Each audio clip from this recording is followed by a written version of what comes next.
Can we go ahead and recall as much as we remember about last session and I'll fill in the blanks? I believe Cactus had a pretty good handle on everything that went down. I can't even load into Roll20, man. You're gonna have to find someone else. Oh, this is theater of the mind, my man. You don't need to be here. Go for it. All that I remember is the big talk. I think that's all that we did, except for like some minor combat. Yeah. Well, some minor combat, almost being blasted by a tree trunk from the heavens. Yeah, Yeah. that count. Oh, And getting I'm surprised one that you shot down. forgot dying. Yeah. Well, yeah, it's hard to remember dying. That's the whole point. That's right. I would think it'd be a pretty traumatic experience. Almost a near-death one, you could say. You could Wow. say. Gross. Yeah, so I think at the very beginning of last session was us all having a little powwow about what it was that our goals were and what we wanted to do. Do you guys want to sort of have a refresher of? I don't mean like going into detail or anything, but what it was that is, goals right now. Well, I believe that we ultimately decided that we're going to go to the Pit of Hollows and seek out the Transposing Kiln immediately, but beyond that, the idea was to seek out the rumor on the leader of Jarnafeld's order, where it has been rumored that he is in a nearby city. Okay. Is that pretty close? Yeah, the city. The city that was he was rumored to have traveled to was the now dark and frozen remains of what was Lord Gwyn's kingdom. That since his abandonment of his throne fell to darkness by the name of Van Orlando, as you guys would have known. And yeah, so that's like the far off, the bigger goal of what we're searching for. And then after that, we traveled through the woods and we found a man in the this almost stone, very solid, strange mineral armor with a drake's head for a helmet and a large stone great hammer, who was guarding the church, the bell tower that you guys are supposed to travel past to get to the other side of Lordran, the more dangerous wilds of Lordran. To which he said to you that he would not allow you to pass unless you were to do a favor for him and humor him. What was that favor that he asked of us? He wanted us to remove from his presence and care a woman who he has stowed away. Mm-hmm. Yep, correct. And so if we were to do that, to follow where he said to go off the beaten path in the opposite direction of the Pit of Hollows, because there were two side roads beyond the bell tower, or before the bell tower, one of which led to an old decrepit sewer that was used by the citizens of various undead settlements, but since the stray demons had found their way out of the swamp and into the forest, they had since abandoned that. And that is supposedly where she has been stowed away. All right, so after we decided on which direction we were going to head, it seemed that this strange guardian of the bell tower, who has control over a giant that is foreseeing the top of the bell tower, surrounded by a murder of crows that are circling the top of this tower. He became a little bit more friendly with us and was willing to help us out if we helped him. And so now, after traveling a couple hours through this forest, it is midday, and we come across a large pit heading deep into the earth. Nothing but blackness beyond it. And we can see in the very corner of this clearing of this forest with hills of long grass and dense forestation around it is a group of pale, shriveled humanoids that are trapped and confined and crunched into a rusted steel cage in the corner and beneath this pale, twisted tree. And they seem to just be resting there, slowly breathing, unmoving. What do we do? Hedges will take his steed in an indirect route, and he would kind of like to move clockwise around the clearing, just checking Sure. the woods, and arrive to the tree and cage from the back. Can I make a perception check as I'm moving around? You can. Great.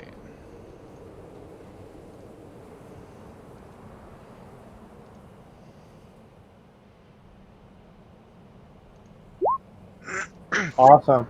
So go ahead and loop your guy around to the back of the tree.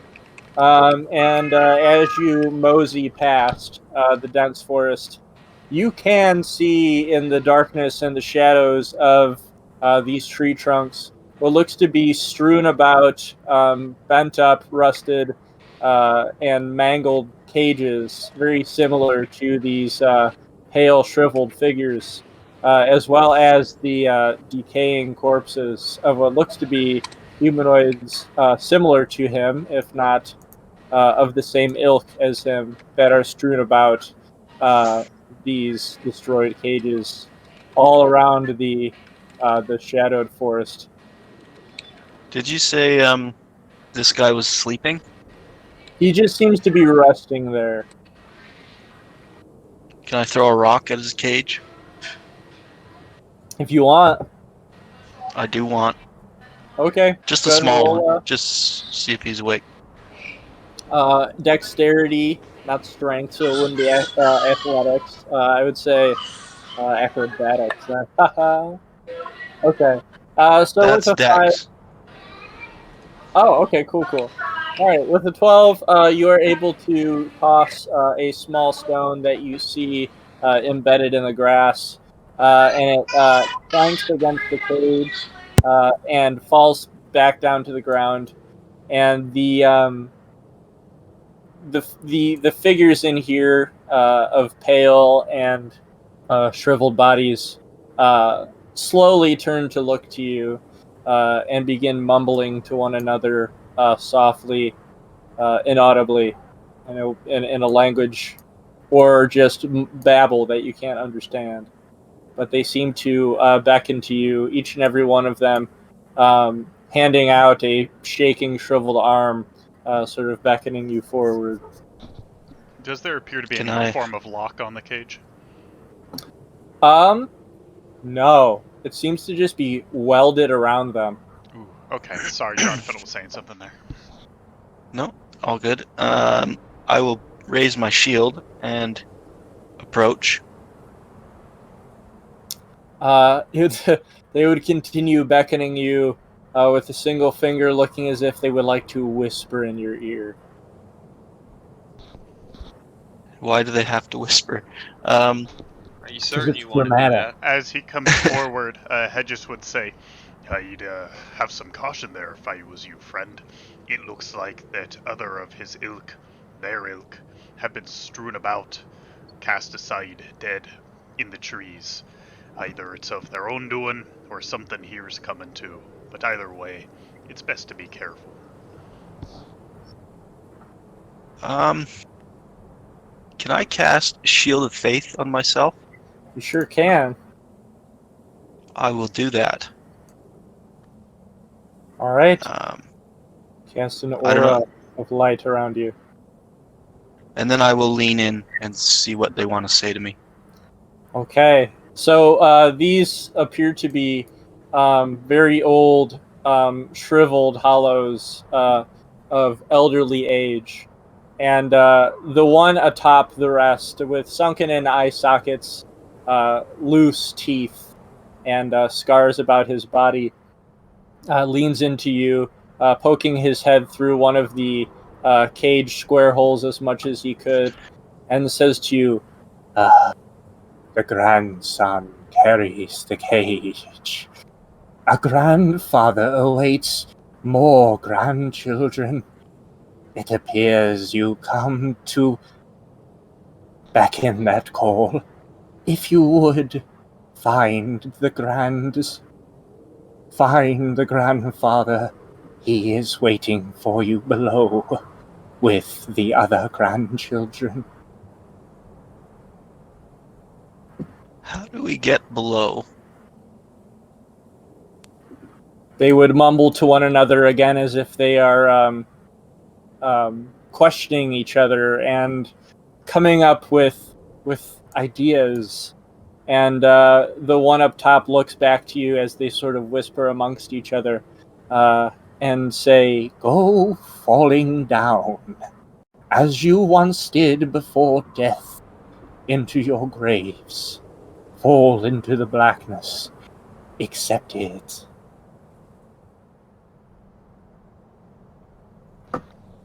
Okay, Head just says, I will tell. I don't think so. Yeah. Basically what I was going to say. I'm going to back away. Head just says, They "Run." begin mumbling a sort of humming children's tune to themselves. Yep, Head just moves away too. Nope. I might be get us down there. I can cast a spell, and it will slow our fall.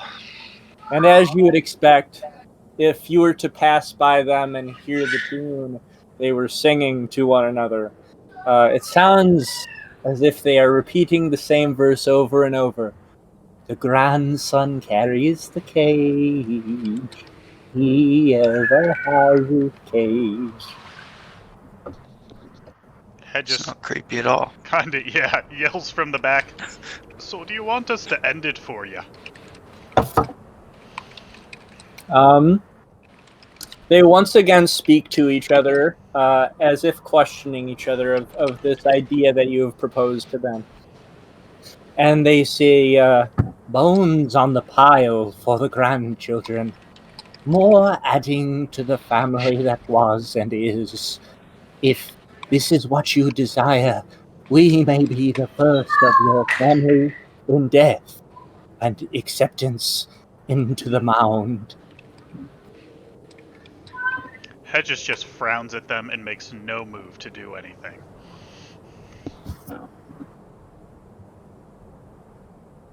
Most Yeah. curious. I would rather They not die continue again, humming. but where else can we go other than down? I Backwards. mean, we can slow fall down. I'm not just jumping down. No, I don't think jumping into undisclosed length of hole is a very wise decision at all. I do have the climbing potion just in case. Does anyone have a torch we could maybe drop down and just gauge the distance? I do have a torch. I have apparently 10 torches. Oh, nice. So yeah, let's throw a lit torch down there. Okay, so after you throw the torch down, I'm going to have you roll perception to see if you're able to gauge how deep it is when you drop it. Obviously, you'll have a rough estimate of, okay, yeah, this is deep or this isn't deep, but for exactness. So do I have to roll anything to drop a torch, or just drop No, the torch? just go ahead and drop it, and then it'd be a perception to see if you're able to see how deep it is once you drop it. Okay. So you drop the torch as it goes careening down the darkness of this massive hole in the ground with roots growing out of each side of it. And you can see, you can hear a splash as it lands into a puddle, and immediately after it drops into this puddle, it goes out, and there's darkness once more. But with a perception of 10, you can tell that it is more than 30 feet down, but nothing other than that. That should be fine. I would say less. You could tell that it would be less than 80 feet and more than 30 feet. So, shall we? Who wants to be first? Hedges Jonathan. grumbles and says, I'm not sure if Don will be able to maneuver so well down there. Jonathan raises his hand and jumps up and down. He wants to be first. Be my guest, I suppose. How much rope do you guys have? Hedges has 50 feet of rope. Okay. I have. I don't know, it says 1 hempen rope. I have 100 feet of hempen rope. Alright, so it sounds like we have about 200 feet of hempen rope. And you know it's less than 80 feet. Okay, yeah. So I'm gonna tie a rope and throw it down, but I think we should still slow fall in. That'd be way cooler. Yeah. Yeah. It ain't the game. That's all I'll say. Do you plan on leaving your horse here? It's not like it can climb a rope. Hedges frowns and looks around and says, but with all the beasts in these woods, it is sure as a death sentence to leave them. No, we'll find a way up. You said you have a potion of climbing, right? Hell, I'll pay you for it if need be. But I ain't gonna leave me Don. Assuming it will work on him, you have it. And then Hedges says, do I? And then he looks through, like, his endless supply of weapons all over his back and pouches and scrolls and says, oh, so be it. The horse, what was your horse's name? Dawn. Yeah. So, I'll go ahead and put that in display for myself so I can see it. So your horse, Dawn, seems to be frightened of these shriveled, pale hollows, and it definitely seems to be a little anxious and spooked, but not enough to run off, but sort of on a hair wire about it. How's it feel as I nudge it towards the hole with me next to it? Okay, it's definitely fucking scared out of its mind now. But if we feather fall the horse and I just ride that down, That'd be I pretty can cool. Metal. feather fall, including the horse. like a goddamn Pegasus. Yes. You should get, like, bonus damage for your next attack if you're feather falling on a horse. Right. Okay, yeah. So I'm gonna try and tie off a rope on one of these trees Okay. and Sounds throw it good. down. And throw it down in the hole. Okay. You are able to do so. Do we hear a splash? Yeah, you hear a minor splash from the rope going down the hole. You're not able, you can feel that it does coil up like halfway down its length, and there's definitely a lot of slack to it. Oh, that's good. Okay, so I cast Featherfall. Okay. Go ahead and sort of symbolize this rope here. Hedges would also like to have the Winged Knight halberd drawn. Awesome. Yeah, and I'm gonna have my shield and my hand axes ready. You Uh-oh. died. You lost Dranafelt.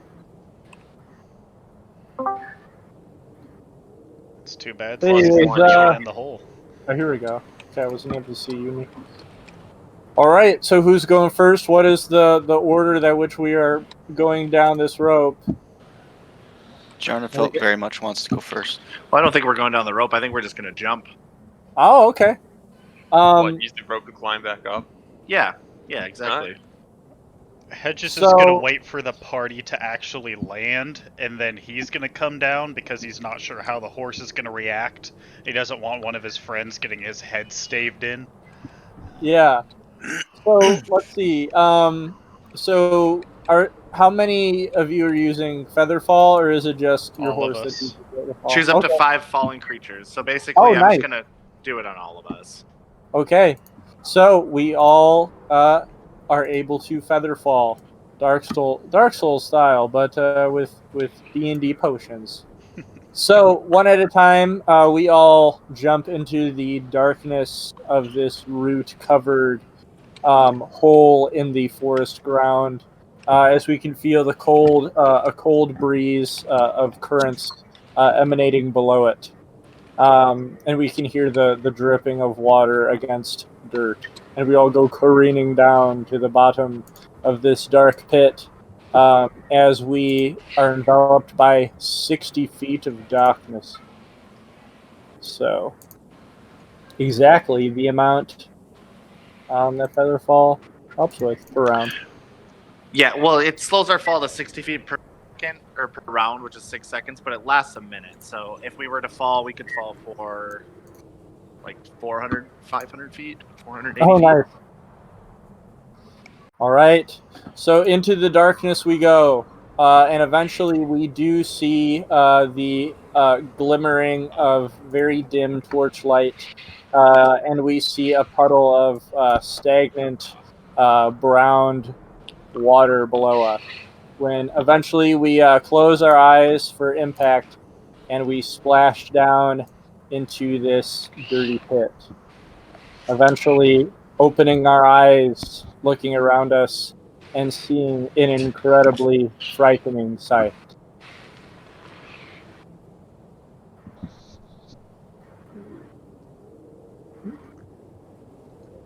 So, opening our eyes to this sight, we can hear the sounds of steel saws cutting at bone that is echoing through this dirt chamber.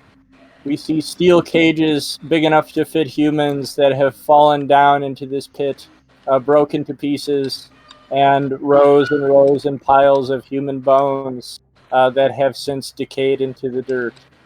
And when we all splash down, and here, let me go ahead and put him in backseat on top of him.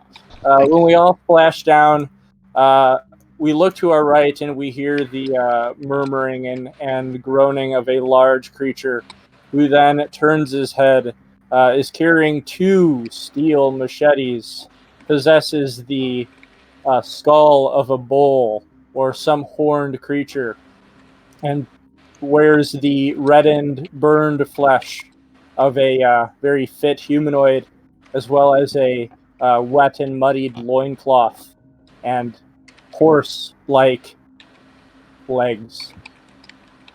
Its bony head is glowing with frightening red eyes, and it huffs a bull's outbreath, leaving a smoggy puff of wind in its wake. And it looks to you and looks as if it is going to charge towards you in rage and anger. How long? Sorry. Go ahead. Go ahead. How long? Like Shield of Faith lasts 10 minutes. Would I still have that? Yes, I'd say you still have Shield of Faith, but it comes very angrily and in a rampage, stampeding towards you. And what was it that you were going to ask? I was asking if I still had Shield of Faith, but you said I Oh, did. yeah, you do. Okay, let's go ahead and roll initiative as this bloody horned demon comes towards us.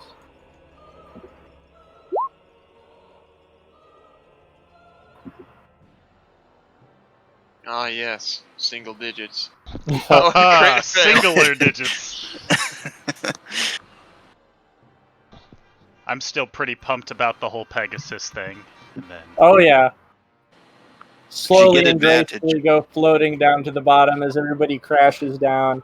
Well, you guys, none of you would crash down, but you're still just more glorious than everybody else here.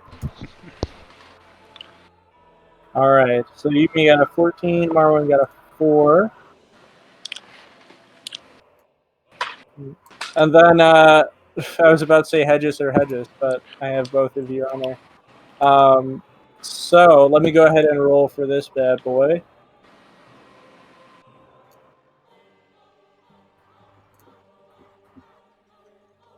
A 12. So he will not be last on the list. Okay, Jarnafelt, your move as you see the demon careening toward, well, not careening, but slowly moving towards you in the darkness. It's about 8 feet tall. I'm going to I think you guys can adjust the volume as need be, but just right click and I'll do it. I'm gonna do a vow of enmity. Okay. And get right in there. All right, go for it. It looms overhead. Oh Damn. god. Okay. But I get advantage, don't I? Yeah. With vow? Yeah. Okay. Yeah. Cool. So a 13. You are able to slash just against its steel machete as it is quick enough to block your attack. Okay. Can I move back? That's 3 squares, right? I can move back. With an attack of opportunity, you can. I will stay there then. Wuss.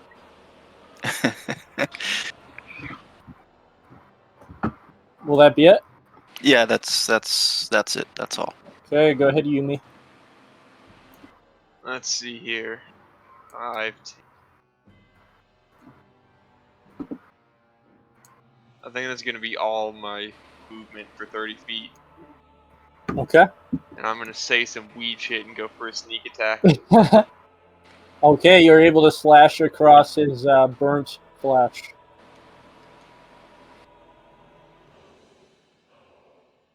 $12 total. Nice. Okay. He roars out through his bull skull in pain and anger. And bonus action unarmed Oh, nice. for an Punch additional right 5. in the stomach. All right, and next up will be the demon itself, who is going to raise both of his blood-stained, bent, and rusted great machetes that are about 4 feet long, and is going to try to attack Jarnafelt and slash at him with one and slash at Yumi with the other. Let me go ahead and get my bonus to history. I will offer Yumi protection, so he gets disadvantage, or the demon gets disadvantage. Is that a reaction? I don't know. Yeah, it's a It's reaction. a reaction. And I If you're think talking about protection fighting style. Yeah. Okay, cool. and you can choose to do that after the roll too. I don't think you have to say it before. Okay. Okay. So the first then will then be to Yumi, as the great machete in his left hand just slams against the steel cage. And with the right hand, he's going to try to slam down the blood-stained machete against Jarnafelt. For 14, just slamming into your shield. Yep. And next up will be Marwin. All right, so I'm gonna cast Bless on Yumi, Yarnafelt, and Hedges. Okay. And then I'm going to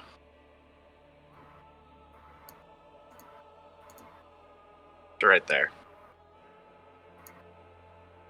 That'll be my turn. Sounds good. All right, go ahead, Hedges. All right. Hedges is going to just tap Dawn on the flank, have him move over 5 feet, and he will pull out his hand axes and give those a chuck. All right. Oh, Jesus! All right, the hand axe cracks into his skull, fragments of bone flying, revealing brain underneath. Very good. He will also apply to that one of his maneuvers, which was pushing attack. So if he fails a strength saving throw of 14. He's pushed back 15 feet, and I want to push him right into the wall. Awesome. Okay, let me go ahead and see if he's able to succeed in that. All right, he succeeds. It's very power. So I guess it didn't roll. Oh, so it did. So that's 20, and then I'll roll the 2d8 as well from the. All right, 29. Oh, nice. And I'll re-roll the 1 on that as. Oh no, I'm sorry. That's not Greater Weapon Master. You can't do that. Okay. Substantial bleeding pours from the top of his bull skull. And is that it? Nope. I'll go ahead and throw the other axe. Oh yeah, you got 2. Okay, you slash across his chest with it Not so much. for 3 damage. And Okay.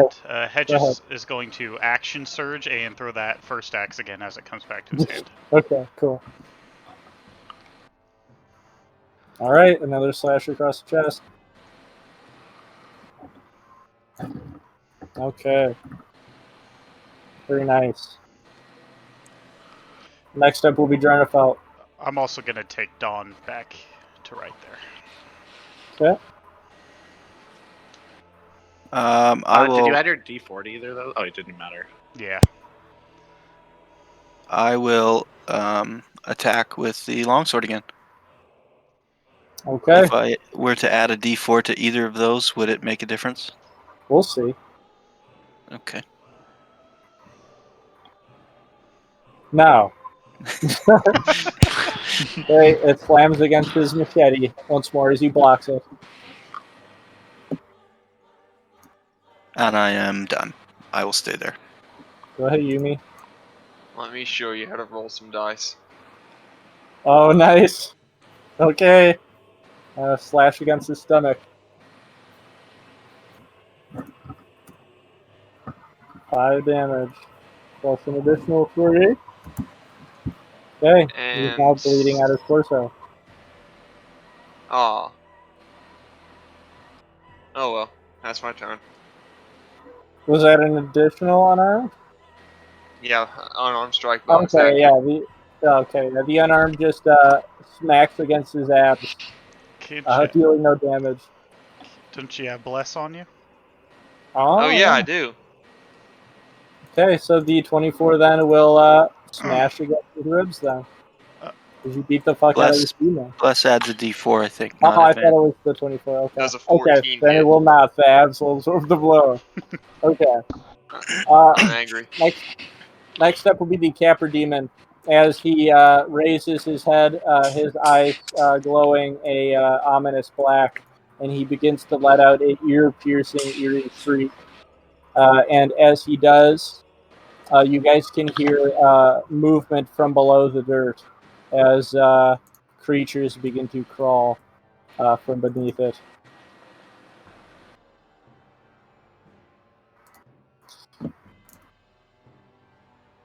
And as you can see, these are undead, bloodied, battle-torn, and scarred blue sentinels with torn capes and muddied armor and holes from arrows and swords that have punctured their steel armor. And the... Oh, why is this not... Oh, that's... I put them in the map layer. Okay, and they slowly rise from their graves with murmurs and groans. And the Capper Demon will... let's see what he does. Okay. He's going to perform... Well, he's going to just go ahead and do 2 more swings of his great machete. One at Jarnfeld, one at Yumi. One at Jarnfeld is definitely going to hit. Barely going to hit. What? Barely? I have 24. Oh shit, I forgot. Dealing 18 Ow. damage. Oh shit, wait a second. I think I might have Oh yeah, I totally whiffed that. 13 slashing damage. My bad. And the other machete is going to slam down on Yumi, hopefully. So 17. He's got disadvantage. I'll offer protection again. Okay. 17. Okay. Let me remind myself of what your armor class is. 18. Okay. All right, so you're able to dodge out of the way as the machete goes careening into the dirt, a puff of dirt and mud erupting from the ground. And I'm going to go ahead and add the undead blue sentinels to the bottom of the turn order. As next up will be Marwin. All right, so I'm gonna move, and then once I get to there, I'm gonna throw a hand axe at the Capra Demon. Okay. Nice. This is his flesh. All right, and then I'm going to finish my movement to right there. That'll be my turn. Okay. And next up will be Hedges. Alright, Hedges will nudge Dawn forward, and he'll move 5, 10, 15, 20, 25 right here. And he will throw his hand axes again at the Capra Demon. Okay. Let me add man. the All right, it just careens past him against the rock. he's gonna go ahead and use the maneuver Precision Strike to add a D8 to that attack. Okay. You hate to see it, boys. Wow. It Ooh. does not hit. Alright, and he'll throw the other hand axe. All right. Yep. Slashing into his torso once more. For 11. Okay, and you can see at this point that he is badly injured. Alright, and then Dawn will use his action to come right up here. And he will use a dodge action as well. Okay. I'll call it good. Sounds good. All right, so the undead, tormented souls of these risen blue sentinels will begin lurching forward towards you guys. As the first one lurches forward toward Marwin with his bent longsword and is going to make... Let's see. Oh, man, I didn't... let me go ahead and get their character sheet up real quick.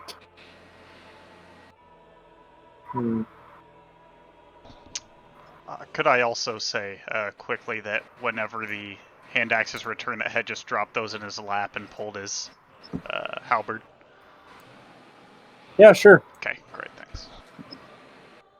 Okay, so they're going to make... It's going to make 2 slashing longsword attacks against you. 4. Let me get this up again. Plus 4. 10, which is going to just slam against your armor. And 9, which is going to just slam against your armor. Next one is going to come forward and try to slash at your horse's legs. Alright, when he hits the 10 feet, I'm going to try and use that halberd to clip him real quick. Alright. Oh, man. You don't have advantage. You do have advantage from Bless, right? No, it's just add a D4. D4. So Add D4. 12. That is just barely enough. Because it just slang. It's barely not enough. I apologize. Oh no! I'm sorry. What a I'm looking at tease! To just slam against his armor. Just barely enough to fail. Yeah. Let's see. All right, so 2 slashes against your horse. So All right. 21 and 12. He's got disadvantage on those. Okay, so 12 will be the first one then. Will that hit? Yeah. And the second one's a 17. Yeah. Okay, let's see what we got here. Okay, so the first attack is going to deal 8 slashing damage, and the next is going to deal 6. Okay. Need to see it. Alright. What's his health at? 5. Oh, God. Alright, the next Undead Blue Sentinel is going to lurch forward towards Yumi for 2 short sword attacks. With can I offer protection, or do Yeah, I if only you- get one reaction? I think it's one reaction. Is it a combat stat? One reaction. for combat? One reaction per. So like he'd have to go again in the turn order before you can Okay. post it again. Yeah. Okay. Okay, so the second one will hit, slashing against your body for 8 slashing damage. And next up will be Jarnafelt. Gonna offer a quick prayer to whatever god, and Do you worship a god? I probably do, but I don't really know what it I've got is. the list if you want to check at some point. It's another Okay. info. 17 hit. Yep, a 17 is going to hit him. Okay. 8 damage. Okay. Okay, you can see he's trying to continue standing up, roaring in rage and despise towards you as he clutches a bleeding wound. Then I will divine smite him. All right. Ooh, so 1d8 or yeah. It's gonna be 3d8. Demons are demons, not fiend, right? Demons are fiends. Oh, shit. I didn't Demons know and that. devils are both fiends. Maximum, yep, you get an additional 1d8. Oh yeah. Okay. So your charged longsword of light slashes across his belly as an explosion of souls pour out of it. He lets out a shriek up into the air, echoing across the chamber, and falls down in a pile in the dirt and the mud to his death. But his subjects, which he has enslaved and conquered in death, continue to fight on aimlessly. With my movement, I will step up to right here, and then that's my turn. All right. I'm gonna try and shove this guy and knock him prone. Okay. And then Shove, does he have to make a strength roll against you? Yeah. Okay. Guessing he's gonna succeed on. A 4. Ooh. I got a All right. 9. Okay. All right, so you get shoved backward. Is it just 5 feet? No, I'm trying to knock him prone with shoving. Or knock you him can prone?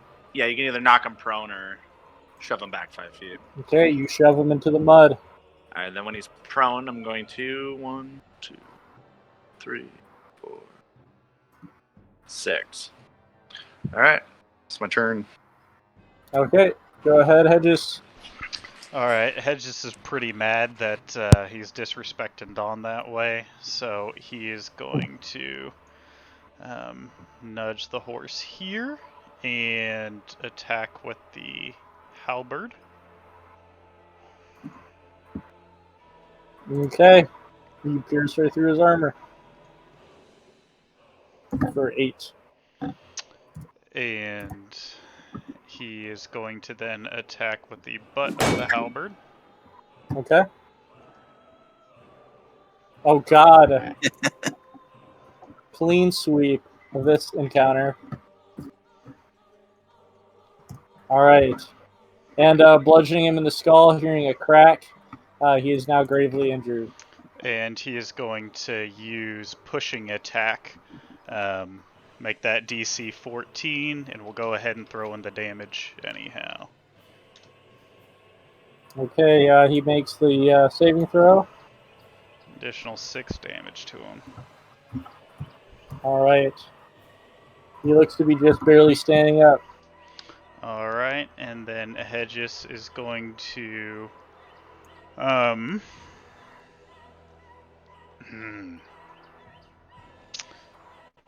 he's going to use the rest of his movement to hop off of his horse. And then he's going to send Dawn right over here. Okay. So jumps over the boulder gracefully. All right. I don't mean to hurt your horse, but when an animal leaves, do they get an attack of opportunity? He took a disengage action. I just didn't say Oh, it. okay. Yeah, he Okay. used his movement, took a disengage. Thanks for pointing that out.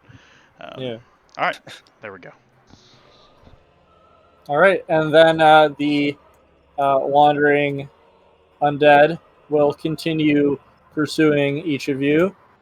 The one that is lying in the mud is going to stand back up and lurk forward for 15 feet. And the damaged one is going to try to swing at Yumi twice. The second one hitting. I'm offering protection again. Ah, So disadvantage then? Yeah. Okay. See what we get. Nope. Okay. He swings right past you as you gracefully dodge both attacks. And the second undead will lurch forward towards Hedges for 2 attacks. Crit failing the second one.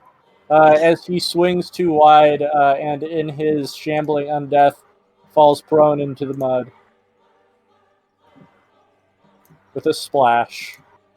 It is now Jarnefeld's turn. I'm going to use my bonus action and try to shove that guy prone with my shield. Okay. I can go ahead and make that save then. Do you have to roll to hit it all? Yeah. I don't know. Oh, no. If you're using your shield master, you have to attack where you can do it as well.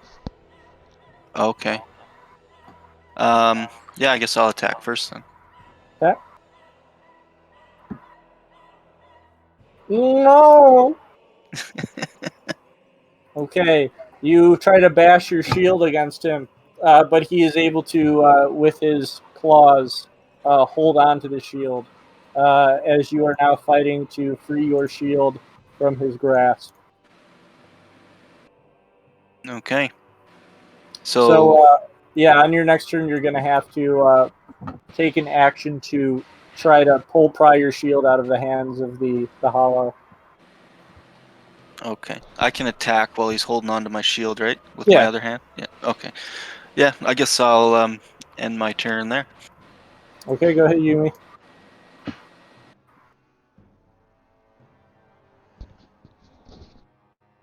All right. That is a good slash. For 7 damage. This one is also looking as if he is barely standing, but is still able to. Just kidding. As I'm monologuing through his voice, I get cut off, and he falls down to the ground dead. In a pile of mud and bones. Anything else? You're gonna take a movement or anything like that?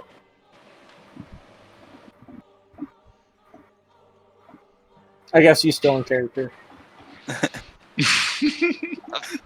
My fucking mic was muted. Yep, sure was. Leave me alone. All right, next turn then. Just kidding. Go ahead. What are you gonna do? Let's see, 5, 10. Yeah, you I can think make I it have here. just enough movement to head here and bonus action unarmed. My dude. All right, it's an Ooh. advantage, but it don't matter unless you're able to crit. 5 damage. Do you want to reroll that and see if you can crit with that advantage?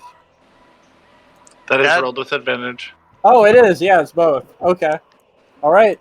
So you're able to stomp onto his chest, putting him in place, and smash your fist right against his face as his skull cracks a little bit more, but he is still alive.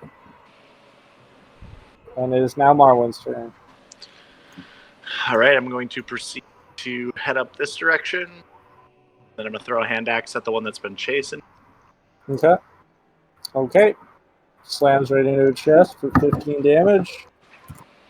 Lets out a loud groan as he is heavily injured, but still lurching forward. And then I'm going to move right there. All right, go ahead, Hedges. All right, Hedges is going to lift his halberd up high and says, "You ought not be doing that to Dawn." Oh. Odd Fontigo.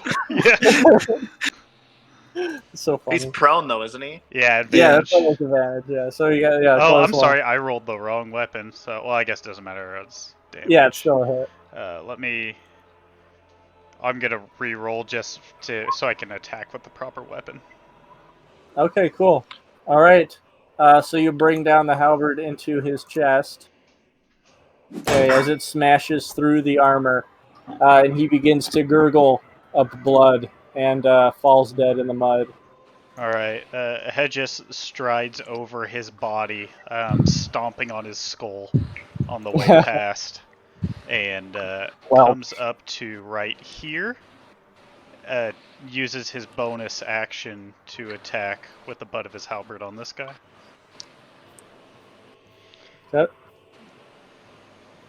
Okay. Crack him in the head. 8 damage. He's still standing. And then takes one step back and ends his turn. All right. The last hollow keeps lurching forward and is now heading towards Hedges, who has aggroed him. Yeah, all right. And he will make 2 more slashing attacks. Mind if I take that attack of opportunity right quick? Sure can. I might just keel over and die here. Was that 14 your attack of opportunity? 16. With plus. Oh, yeah, okay. All right. 2 more bludgeoning damage to him. Oh, this is the damage. That was the Oh, additional Jesus. bless roll. Okay. All right, so you slash across his chest, and he stops in his tracks, looks down at his torso, looks back up to you, groans, and falls in half into the pool of water behind him. And the echoing chamber of water and mud is now silent once again. All right. Hedges sprints over to Dawn and dumps his Estus flask into his open mouth as he's stroking him, telling him how beautiful and good he is. Estus flask 2d6 plus 4? Yes. What did I change that to? Because I know I tried to make it a little more sensical. I said additional charge increase the amount of charges by 1 and the modifier by 2. Yep. The modifier by 2 and die size by 1, yeah. Okay, so we have 2 uses of it. 2d6 plus 4, okay. So that's 10 healing he gets back, so he's at 15. We'll leave him there. He's doing good. Jarnafelt's going to use his Estus as well. So 2d6 plus 4, so 9. Mm-hmm. All right. Go ahead and drink mine since I'm at less than 5 health. I'm going to give my Estus flask to Yarna. Okay. So you can just refill your charge of it. Okay. Mine and your... Okay.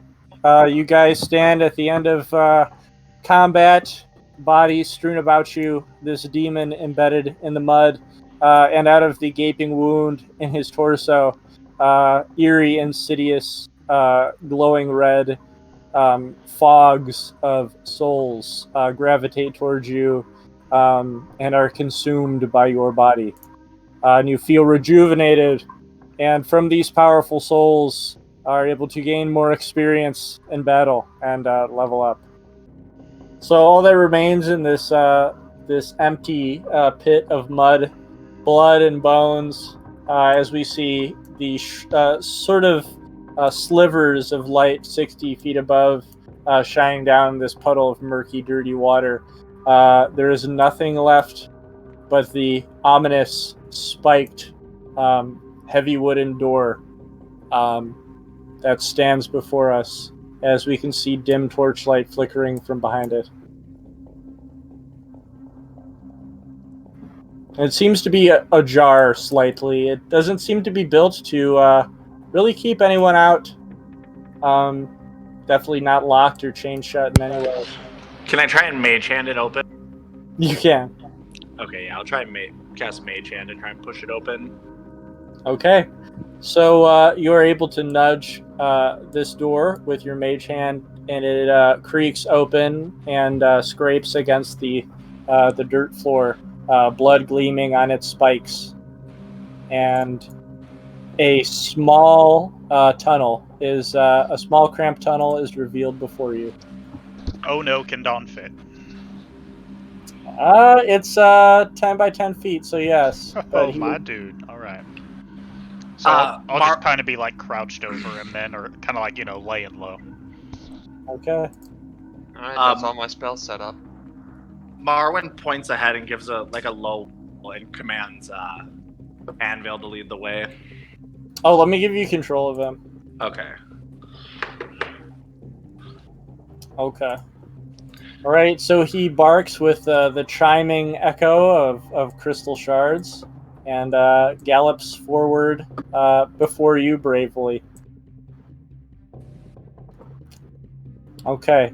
And as you guys head down this long, cramped, winding tunnel, we eventually come to a well-lit area. These tunnels are about, I would say, probably only 8 feet high. Eventually, when we come to this shocking clearing that we're about to see, it's about 15 feet high, and it is a 10 by 10 circular room made of rock walls and dirt. Before us, we see a bloodied chest in the corner of this dirt clearing.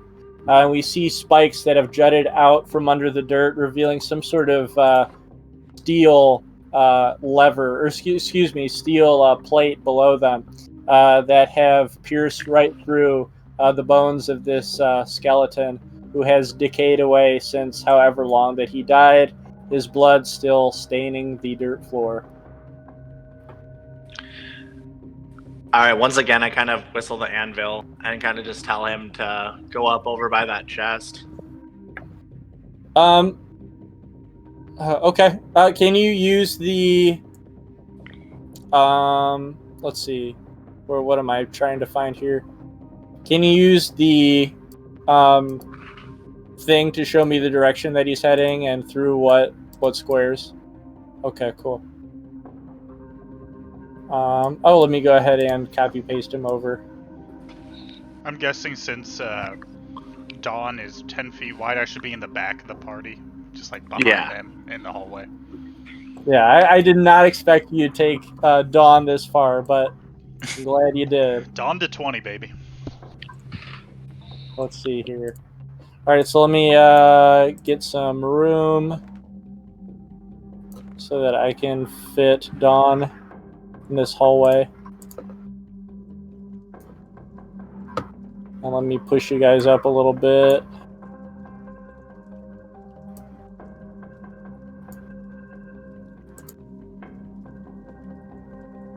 Okay. There we go. All right, so Anvil heads forward bravely and joyfully and sits in front of the chest looking to you, waiting further commands, wagging its crystal tail. I start sending him down this. Sorry, I got my run this hallway. So. Okay. Oh, stop! All right. As soon as he gleefully heads forward, we hear a click below him as... Oh, shit. Oops. Oh, God, what did I do? Layer, token layer, map layer, Okay. And then we'll put him to back as spikes careen out from the ground from another revealed plate and pierce into his flesh. And let's make a dexterity check for him to see if he takes full or half damage. Oh, jeez. All right. Let me get this turn order thing out of the way.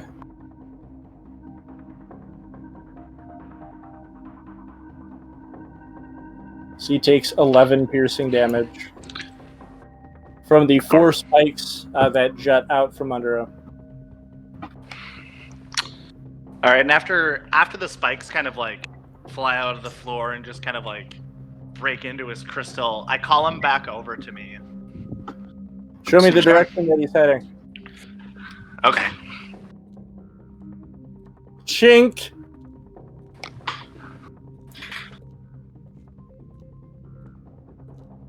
More spikes careen out from a plate from beneath him as he whimpers for 7 more piercing damage. All right, and I continue going. Good boy, Ann. Come back. Chink! It just says, by all hells, bring him up the same way it came. This is what he's intended for. Alright. Just Let's have sort more of time to whimper. so you know, Jarnafelt's shield mastery makes it so he can just say no to dex save damage. So I can just like walk around, I guess. I think these are gonna be just straight up fucking traps that are too fast to go. Okay. So, I can't just check for them though. It That's- just says, well, that would have been fucking useful, wouldn't it? Okay, yeah. So Anvil, he's dead, but I can just revive him for an action. shards into a couple 10 to 20 pieces. Okay, so I'm assuming Morrowind steps forward. Yeah. I step forward, and I just basically grab my smith tools out, and I just revive him. Okay. You chink him back together, and he comes back alive happily. Head just goes, oh, that's still cruel. It's I fucking suppose if unethical, you're man.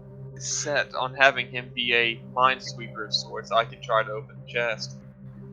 Yes, I would much advise taking this path. And Marwin just points at the one that it's obviously spike ridden, and I would avoid those. And I'll step Anvil out of the spikes. All right. Head just wants to back Dawn up like 10 Well- feet back into the hallway. Okay. I'll just move in a straight line. Sounds good. 10 feet into or out of? Back up. Oh, back up. Okay. I'd like to see if this chest is trapped first. Okay. That'd be perception or investigation. It's investigation. 17. All right. Just one moment here.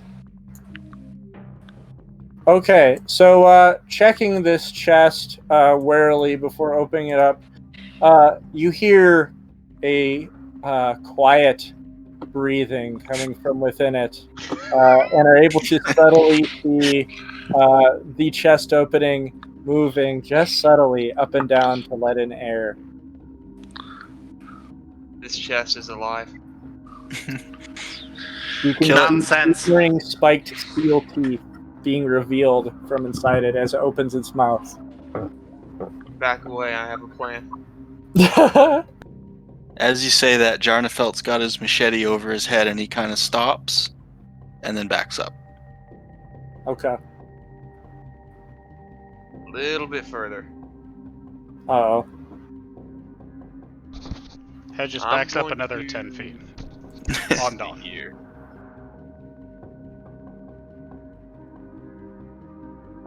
Does the burglar's pack come with the oil? No, it doesn't. Oh, well. Oil? Yeah, like oil flasks. We have alchemist fire.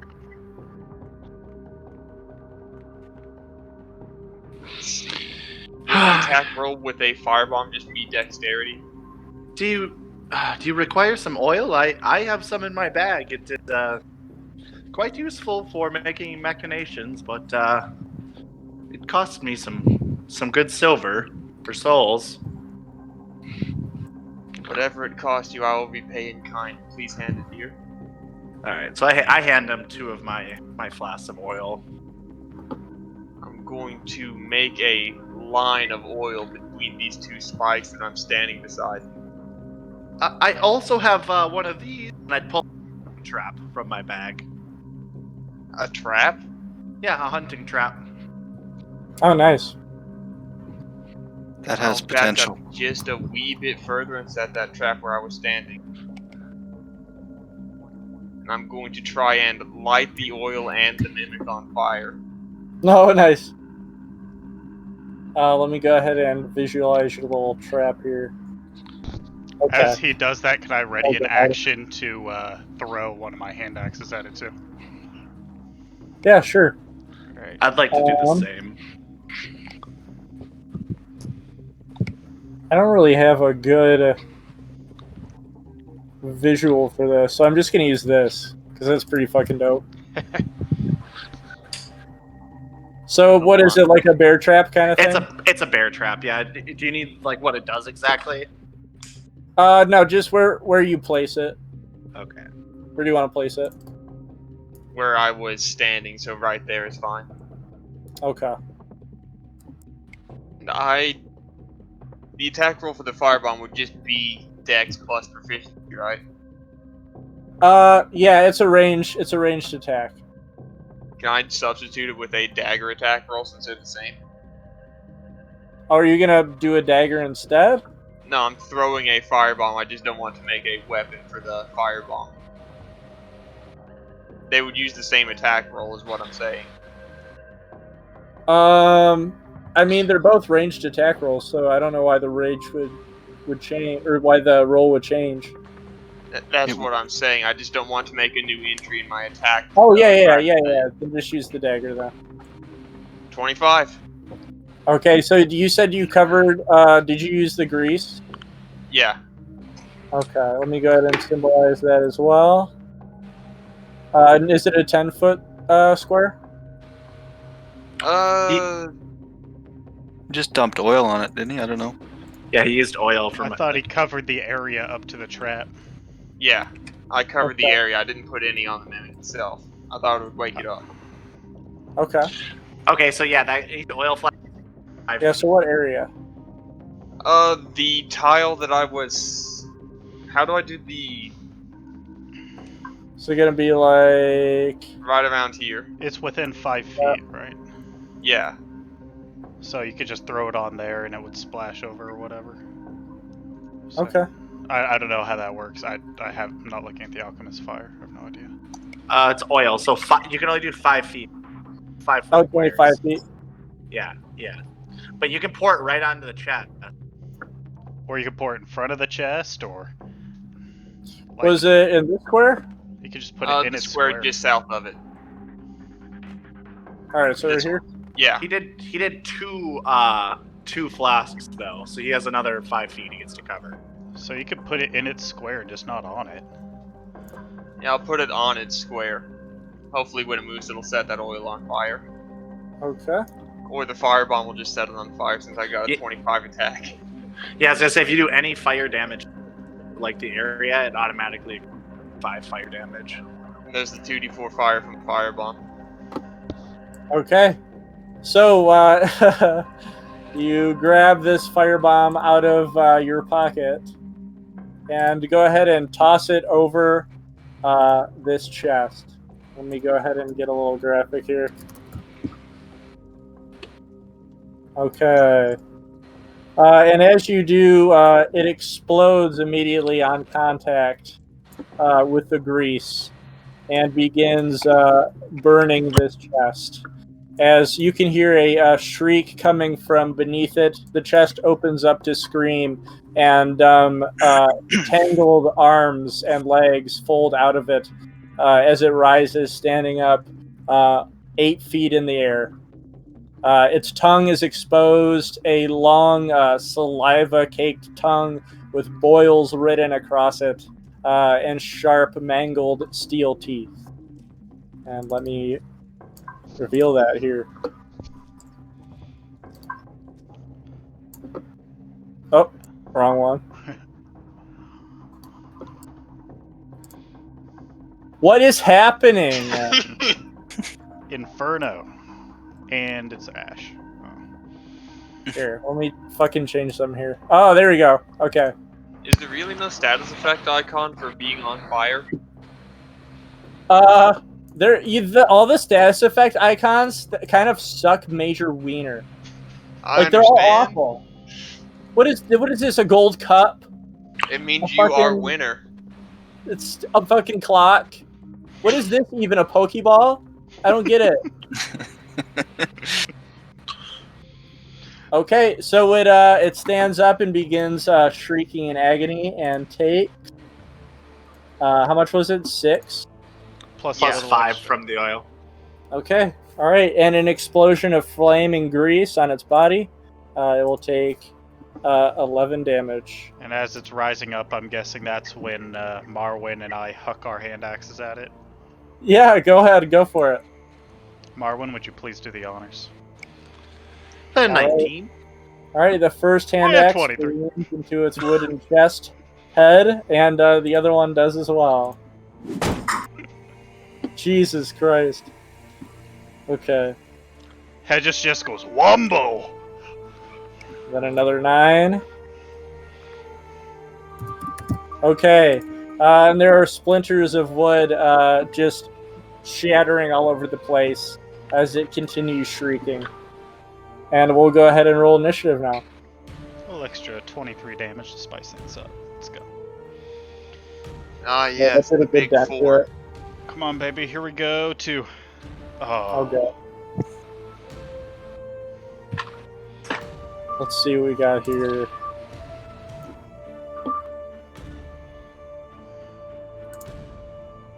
A 10. Alright, so 7, 19, 10.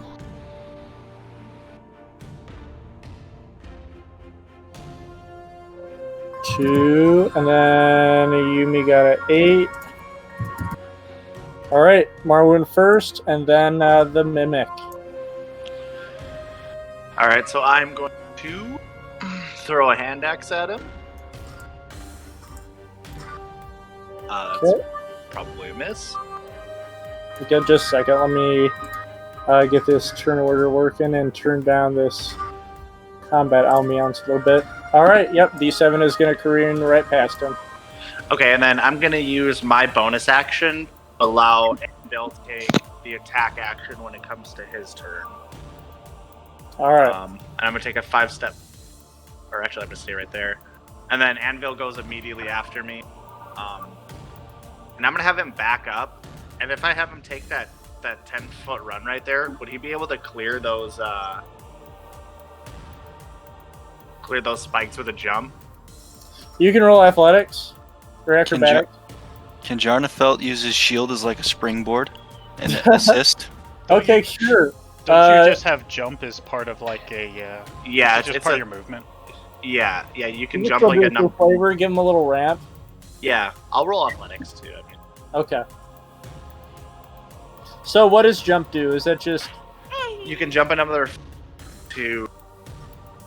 Okay. With Jarnafelt's shield, I'm going to allow you to add a d4 to that.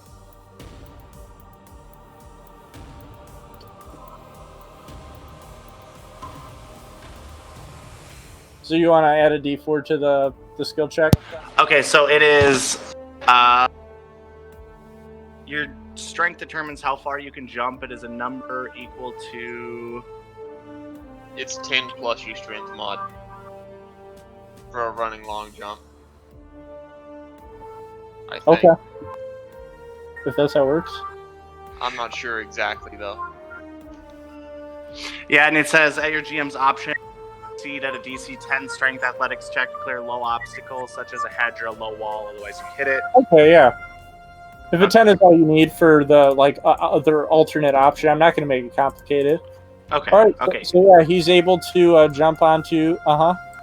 All right, As soon as he jumps down onto the floor, shrink. Oh. More piercing spike damage. Good boy. Why must you torture this animal so?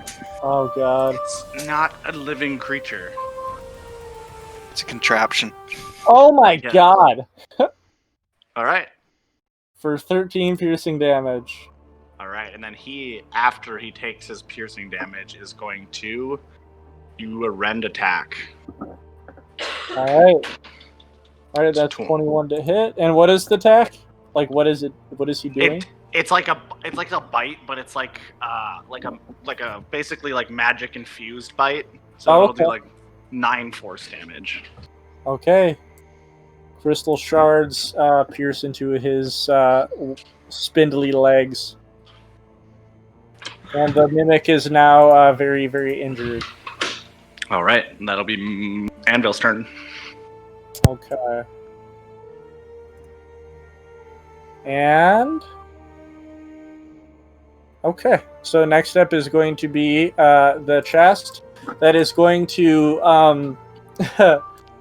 is going to lower himself down to the ground in preparation to spring forward, and he is going to jump in the air, and is going to try to jump 10 feet forward here, but the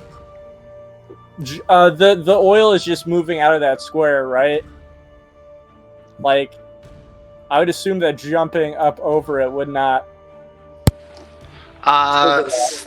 No, but I do. Night second that he hit that fire bomb. All the oil, if there's any fire in the area, immediately ignites. Okay. But I don't think that So- would necessarily do anything. I think what I would do for that is if it ends its turn in the fire, it would take damage from that. Okay, so he is going to make a spinning, leaping attack forward, like a ninja, with one leg outstretched, attempting to smack Yumi in the face with it when he comes flying down. So I'll he's offer go ahead. protection, so disadvantage. Okay. So he's going to first do the jump, the athletics roll to get up. Okay. 7.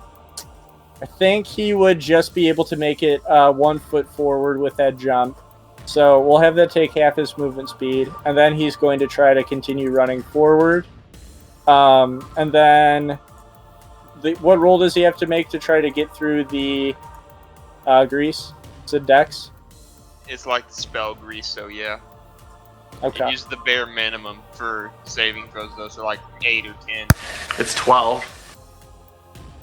All right, he makes it. He's able to slip and slide through the grease. Right into the bear trap.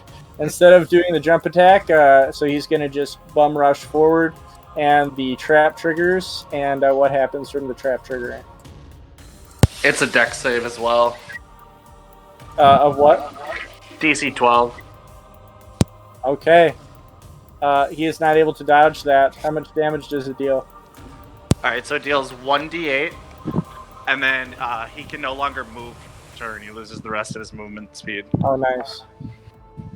So anyone can roll the d8. Yumi, you're the one who set the trap. 8. There it is. All right, he shrieks in pain once more. Stops in his tracks and attempts to claw at Yumi with his long, spindly, clawed arms. And the first attack is going to be a 21. Anvil's actually gonna use his reaction to oppose disadvantage on it. How? He already has disadvantage from me, does he not? Oh. Does he have disadvantage?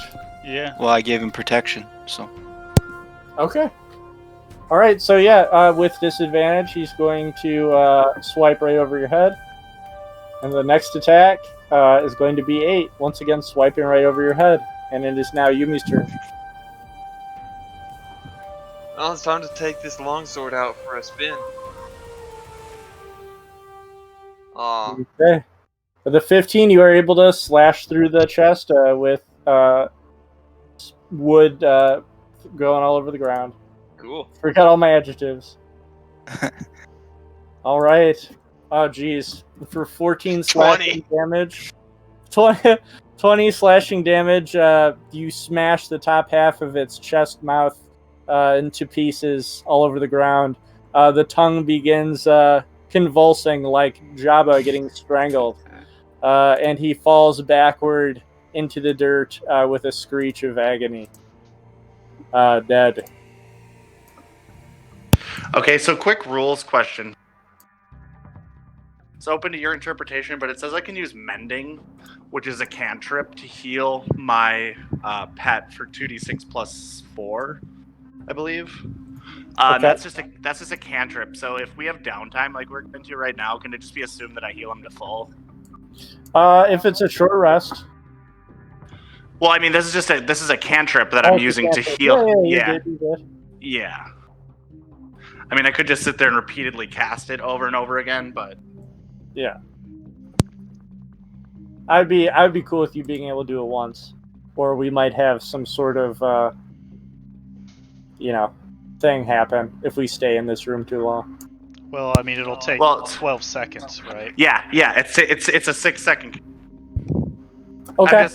I'm just making sure you're okay with me not repeatedly casting Mending over and over again if we have like a minute of downtime is all it would take. Okay. Okay.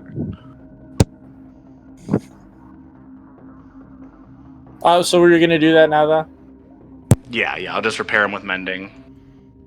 All right. Hey, Yumi. Yeah. You might want to change the D10 on your longsword to D8 if you're using it one-handed. I'm using it two-handed though. Oh, that's badass. Okay, cool. That was pretty badass. I can still unarmed strike with it. Yeah, like katana stuff. Yeah, you totally can, right? Because you just open up your hand. You're a genius, and I love you. I'm sorry for ever doubting you. So I like this new sword. Yeah, it's awesome. As the mimic falls to the ground, you can hear a sort of a vomiting sound, and out from inside the mimic pours out a twinkling titanite fragment. We have finally entered the Pit of Hollows. Very deathly, torturous place to be in as we've encountered so far. The place is set up with traps. We've got spiked, bloody doors. We've got a Capra demon that was sawing away at the bones of the dead at the bottom of the pit that we dropped down, as well as a strange, cryptic, frail hollow that was welded into his cage. Who knows what might be lurking forward? Onward, All right. companions. And we seek the Transposing Kiln.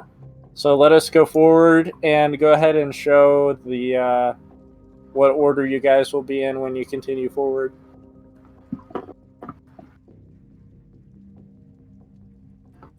So yeah, go ahead and set you guys up like right here, wherever you'd be.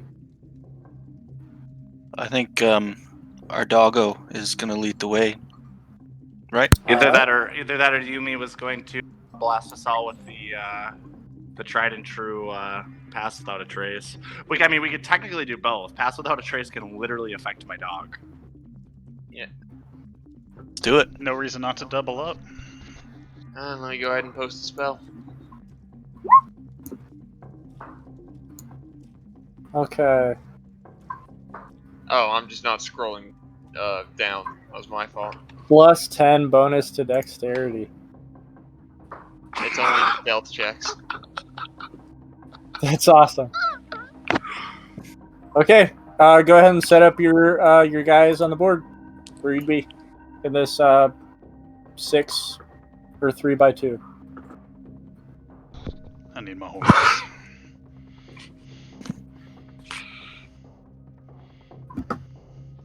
And Hedges. I don't have my horse. Oh, you don't? Okay. How are you going to weave your horse through that little 5-foot square? Well, don't you know horses are 10 feet long and only take up 5 feet in width? Nope, not a 5e.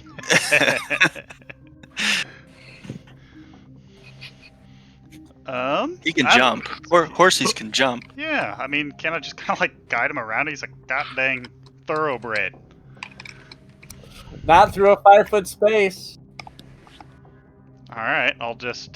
So he's weaved through all these, right? The anvil has. He's already checked them all by walking him through. Yeah. I would say you're able to oh, that's what you meant. Okay. Yeah, you're able to slowly guide him. You have enough time to do that. All right. Right here. Nope, Okay. I lied to you. Here. I lied to you again. Right here. We Okay. want Anvil like a little ways up in front. Okay, kinda sure. checking everything. So who wants to make perception rolls for whatever you want to make perception rolls for? Well, Anvil anything. can make his own reception rolls. Okay. Okay. And because I don't want to lead you guys into it, what exactly are you making a roll for? He's looking down this hallway.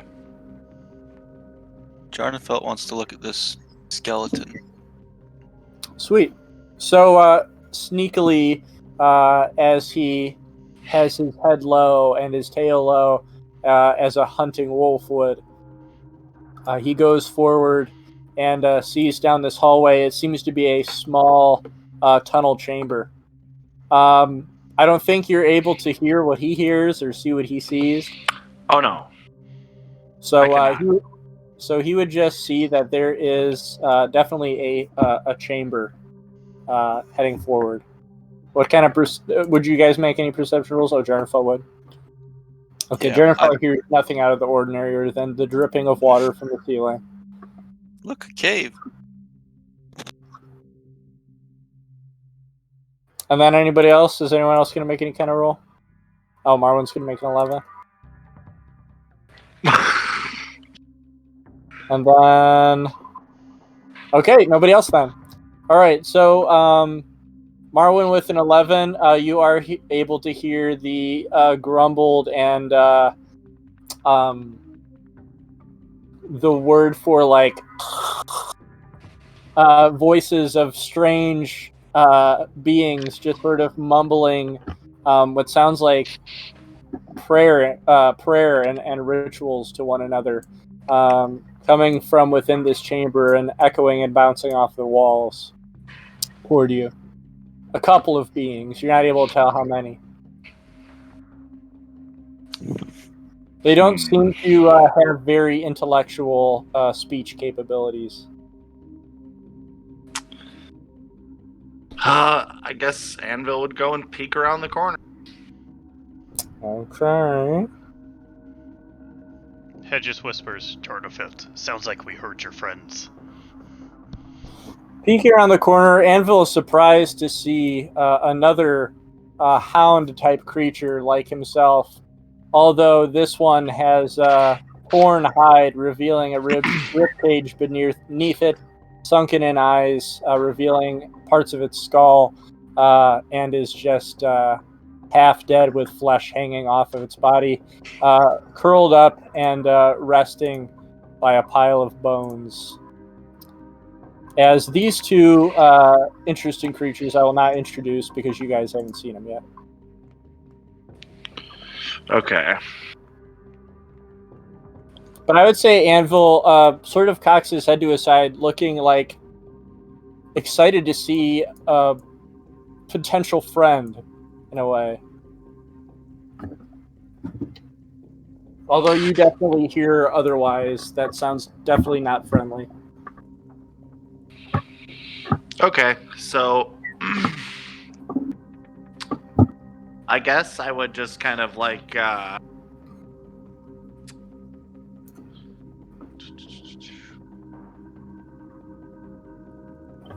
motion to the group to proceed forward behind him. I don't know. Are we gonna try and kind of like stealth up on these guys? Yeah, go ahead and roll stealth for being at the doorway. I'm gonna say just party roll. Actually, no, all of you roll individually, and then that's a plus 10. Okay, so this first one's gonna be from Anvil. Me. Okay, so 13. Yeah. Okay. No one seems to notice him. 13. 13 for me as well. 20. I'm still And, back here, so do I need to make one? Nah, you're fine. Okay, so you all head forward and peek beyond this tunnel, and you're able to see a small sort of ritual chamber with a carpet that's half buried in dirt, and we see a skeleton covered in blood with sort of sacrificial ivory daggers around it, also covered in blood. And we see small midget-like humanoids covered in chains and wearing sort of long witches' hoods, long black stitched together witches' hoods that are covering their faces. And they're on their hands and knees with gray, frail humanoid bodies revealing their ribs and bones beneath. And they just seem to be bowing down to this skeleton, murmuring incantations. And to the very right of this chamber, we see a statue of what looks to be a smaller etched statue of the Capper Demon that we had just fought, with both machetes at each side and just standing there menacingly with this 15-foot high ceiling, still standing at 8 feet. And then we once again see the starved hound sleeping next to the pile of bones, and some strewn about moldy barrels that carry we know not what. So whoever's entering the room will also make a stealth roll. Should Jarnfelt make an intimidation? Like, is this something that we should do as a group? Should I try it with my smoldering armor and twin machetes? They seem to like the Capper Demon, so. Whatever you want to do. Just If you seeing want like to. if the other party members like the idea or not. Go for it. I think Anvil rolled the natural nat 20 on his stealth with a pass Oh, on trace, good. so he can just chill behind there while you do that. Yeah, Right, as so- long as I'm gonna say, as long as Anvil is not engaging in combat and is not within 5 feet away from another creature, he'll just be stealthed for this encounter. Hedges just has his hand axes pulled out and says, "Well, if that fails, we still have," and then holds up one, diplomacy, and the other one, and persuasion. I'll make Okay. this perception or persuasion check with an attack roll. Fighter So special. Jarnfelt, we're not in combat, so I don't need to like use You an are not. action to sling my shield. Nope. Okay, then I will draw both of the machetes, and I got my smolder going, and I will Yeah, you stride sure into do. the room. Okay. And you are not trying to stealth yourself at all? No, I'm trying to be a badass. Okay. As he steps away, I cast guidance. Awesome. I'll signify that. So, stepping forward, these frail, pale beings that are very tiny, midget-like beings with long witch hoods turn around to you and snarl, and they've got hand axes, simple hand axes reveal that they are holding up in defense, and they begin reeling back in a sort of defensive position as you come closer on edge. And what do you do as they see you? The starved hound also wakes up as they reel back and start shrieking, and it begins barking at you and snarling. I will say, in my most badass voice, lay down your weapons and call off your dog. Should Okay. I roll? Do the intimidation roll? You should. This will be solely. All right, this will be solely based off the booming of your voice rather than what you say. It seems they cannot understand you at all. But with that, you see they reel back. You get And then, another D4. Okay. Two D4s? Yeah, because you get a D4 from your smoldering, right? And then you get a D4. Yeah, I gave my you guidance. D4 from that. Yep. I added the D4 to my Yeah, intimidation. You get one from this. One from smoldering and one from guidance. I cast guidance. I added the D4 to my intimidation plus Okay. 4 to it. Is it a D4 or just plus 4? D4. Oh, never mind. Okay. So then that was actually a 4 on that 8. For fuck's sakes.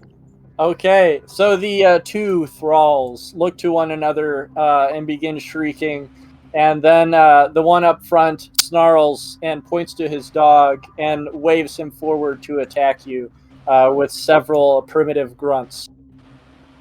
And they're going to get... well, actually, we'll go ahead and roll initiative here. And John, it looks like on your roll for your intimidation, it only has +2 there, so I'm not sure if it got baked in or not. Yeah, I don't think it did. I think you rolled a 6 +2 plus another 2. Yeah. +1, so 11.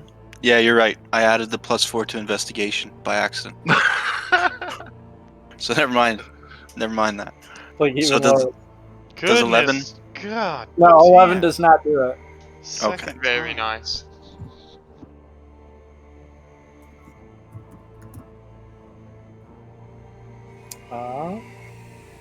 Then I will roll for these boys. Let's see what they've got. A 20.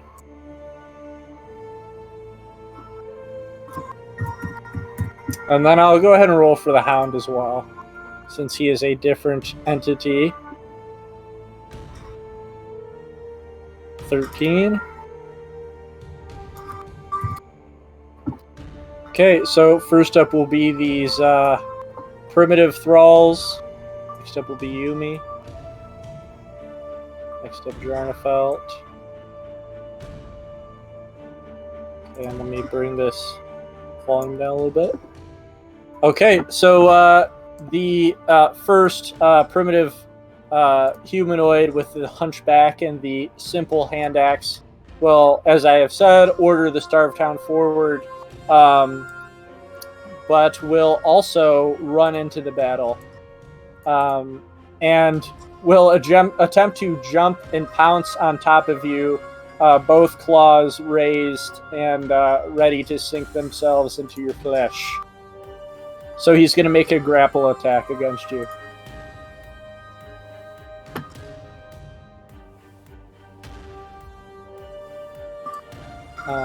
So go ahead and roll strength for yourself.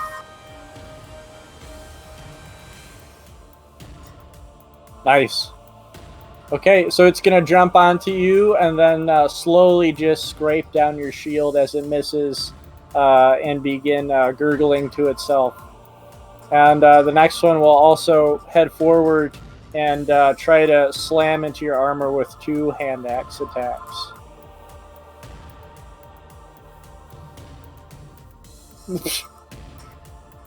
Yours is 24, right? For Jarnafelt? I don't have Shield of Faith anymore, I don't think. Okay. And I don't have my shield out. I was trying to be a badass. Damn. So it's only Okay. 19. Alright, so the first hand axe is going to slash right through you. 4. Oh, jeez. 8 slashing damage. The first one clanging against your shield. And then next up will be Yumi. Let's see here. 5. All of my movement to go here. Alright. Nice big 20. Oh, nice. Alright, you slash across its flesh with a shriek. I'll attack the one on the right for 11. Okay, it's badly injured.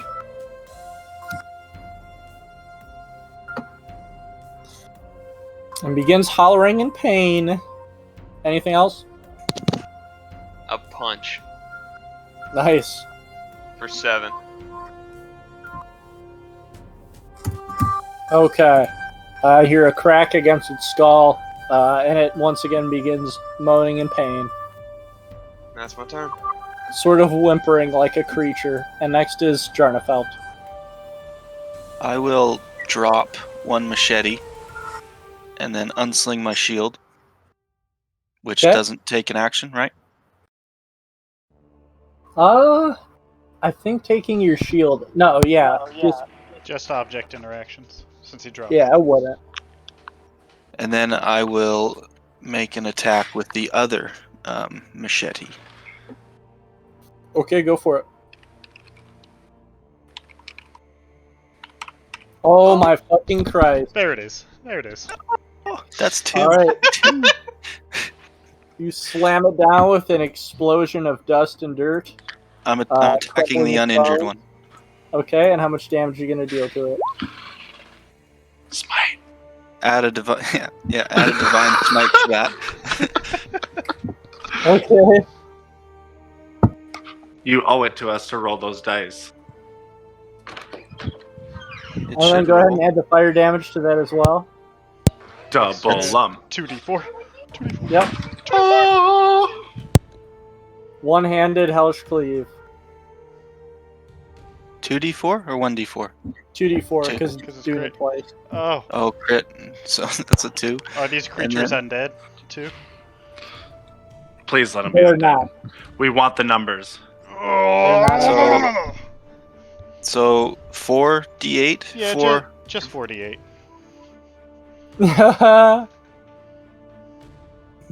Oh, just a Jesus little 48. Okay, you at that point deal double the amount of health if they have an explosion of fire and light erupting off of its body, rupturing it, and in shock, it falls to the floor, dead, slightly twitching a bit, covered in burns and light steaming off of it. Cool. I will step ahead onto its corpse and stay there. Okay.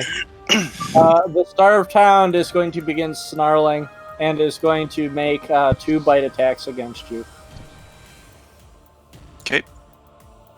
Alright. Both of them are just going to slam into your armor, doing nothing at all. And next up will be Morrowind. Alright, so I'm going to step up. And from right here, can I see this dog? Yeah. Okay, so I'll throw a hand axe at him. I would say it's in half cover, though. I ignore half cover and 3/4 Okay. cover from sharpshooter. Okay. Slam into its flesh.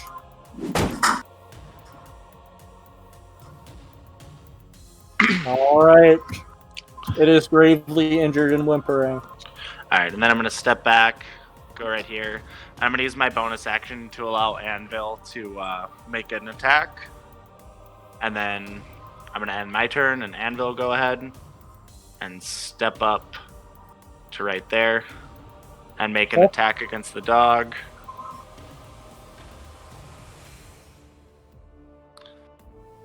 I'm guessing that's a miss. Nope. It just snaps its jaws right in front of it as they both growl at each other. Alright, and then that'll be his turn. Okay. The thrall is going to turn to Yumi and attempt to pounce on top of him with a gurgled growl. So they will once again roll strength against each other. Can't I roll acrobatics to resist? Or Is that a resist thing? a grapple? Yeah, so in order to initiate a grapple, it's always athletics, but in order to resist a grapple or break a grapple, you can do acrobatics or athletics. Okay. Great. Oh, geez. Roll If it's again. a tie, the player gets it, right? If it's a tie, there's no change in condition. So if he was Okay. already grappled, yeah, you get it. All right, so you're able to push his claws off of you. Him, instead of taking 2 hand axe attacks against you, only able to swing 1. For 6, you able to dodge out of its way. And it is now your turn. I'm gonna cut his head off. Okay. Slash across its neck. For 9. And you are able to sever its head from its body as it slowly falls limp to the floor. Keep your hands off me. And then it'll be Jernafel if you're not doing anything else. Yeah, that'll be it. Did Hedges get to go? Oh, No. He was after Morrowind. I'm sorry, yeah.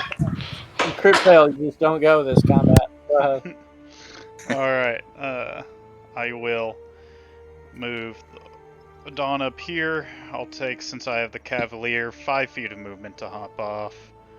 And come right there. So 5, 10, 15, 20, 25. And throw his hand axes at the dog. Okay. Lagging, so we'll see. Oh my god, fuck off! Alright. Okay, go ahead, let's do the damage.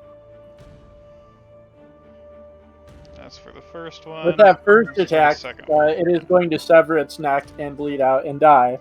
But if you want to just give it the 1-4. Yeah, he's gonna follow up with it anyways. Alright, that one just embeds itself into its skull, and it pulls back. The skull just gets pried in half onto the dirt floor. And the room is once again silent except for the gurgling of the dying thralls. Jarnafelt will pick up his other machete before he forgets. The statue here, are the machetes functional or are they stone? Just made out of stone. Hedges frowns with disappointment, goes back and gets back on Dawn. Alright, that's 300 souls for each of you guys.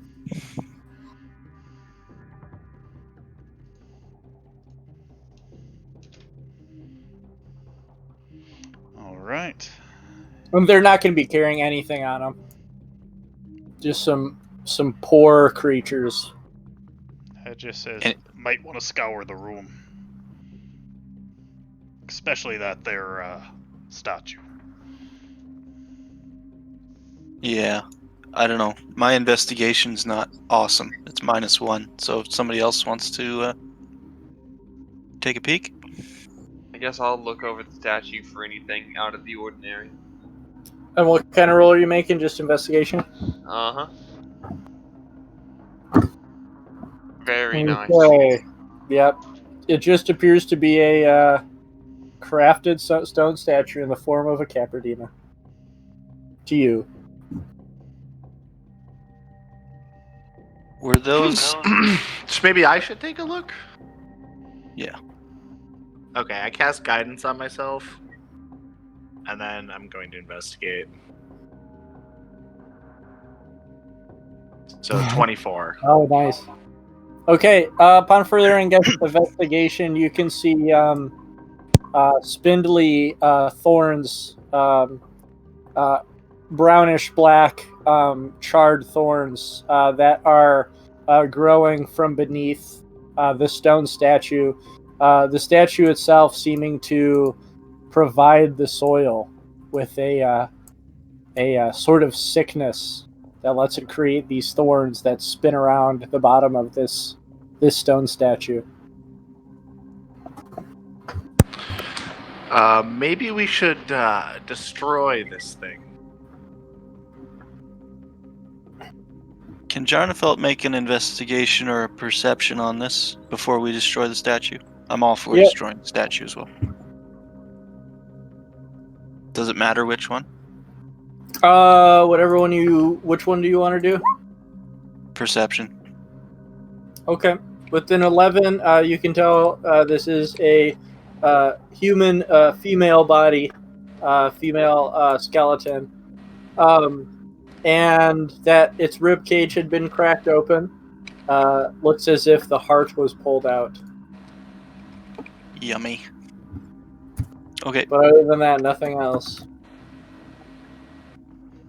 Did we get some like gunpowder or explosive powder from the crystal lizard? From the room, the like halfway fortress we did. Seems like an artificer might be able to make a bomb to blow up the statue. I don't think I'm the one that has that. I'm pretty sure Sarebold was the one who had. Ah, yes. Oh yeah. Well, I can whack it with a hammer or something. Yeah. I can hit it with Vort's Great Hammer. I can still swing the hammer if I'm not attuned to it, right? Yeah, you just can't use its abilities. Okay, I will smash the statue with Vort's hammer. Okay, roll to hit. It'll be a low roll. Wow. Okay. Yeah, you slice through it like butter, and it just falls apart into rubble.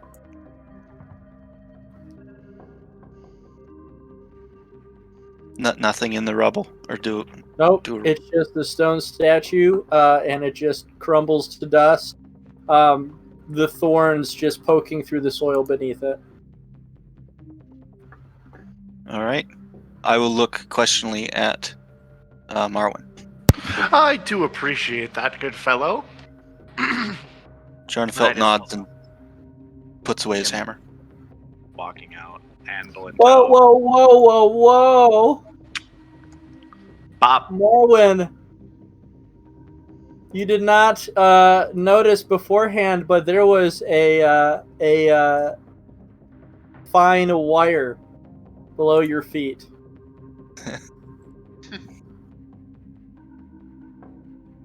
And a log that was hidden in the top of the roof of this chamber, covered in spikes and blood, comes careening down. Make a dexterity save.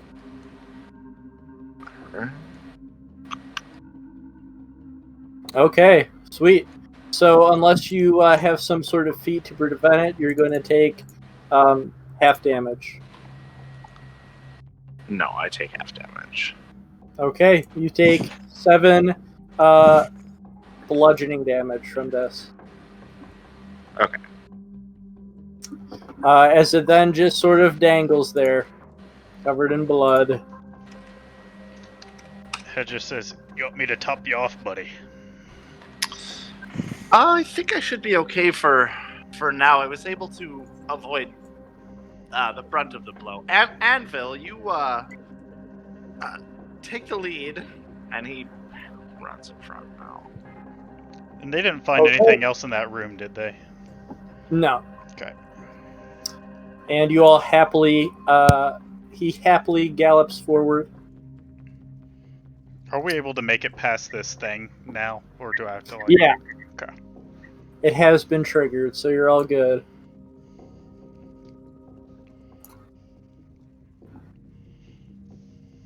You can hear soft whimpering of multiple humanoids past this, echoing in another large chamber.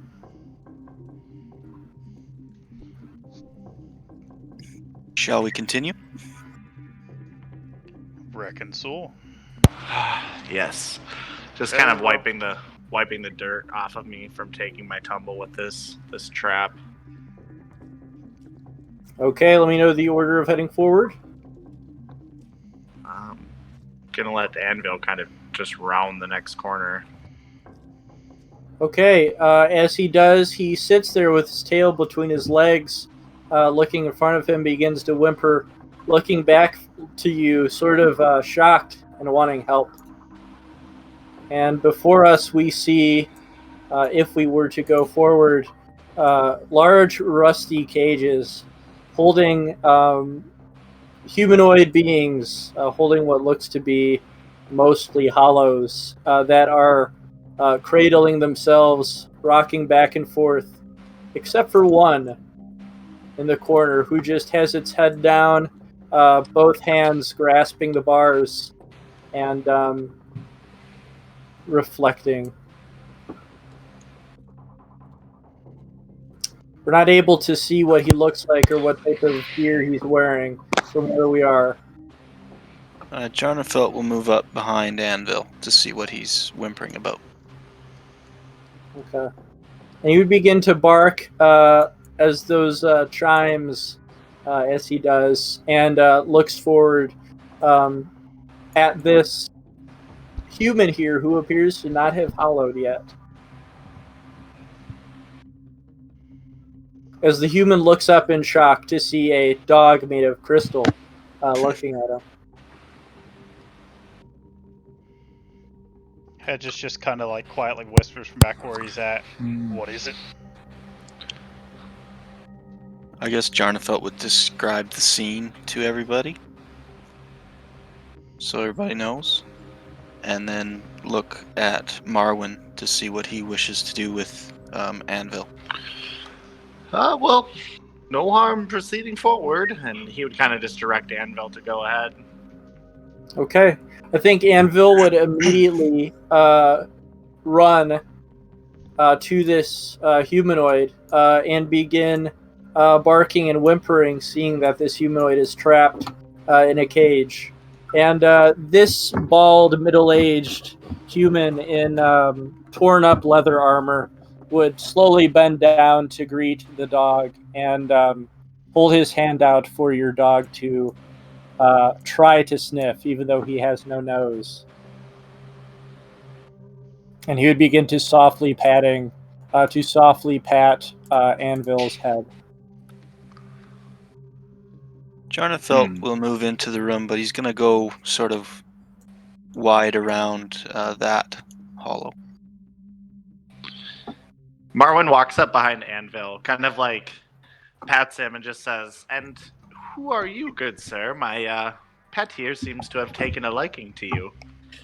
He would cautiously head towards you, his eyes as wide as dinner plates, and bring his hands forward, now grasping at the bars in front of you, and staring at you mesmerized. And he would say to you, let's see where we're at here. Okay. So he looks to you in surprise, and he says, you're Nomad Hollows, are you? I came to this place in search of my mother, but she was already dead.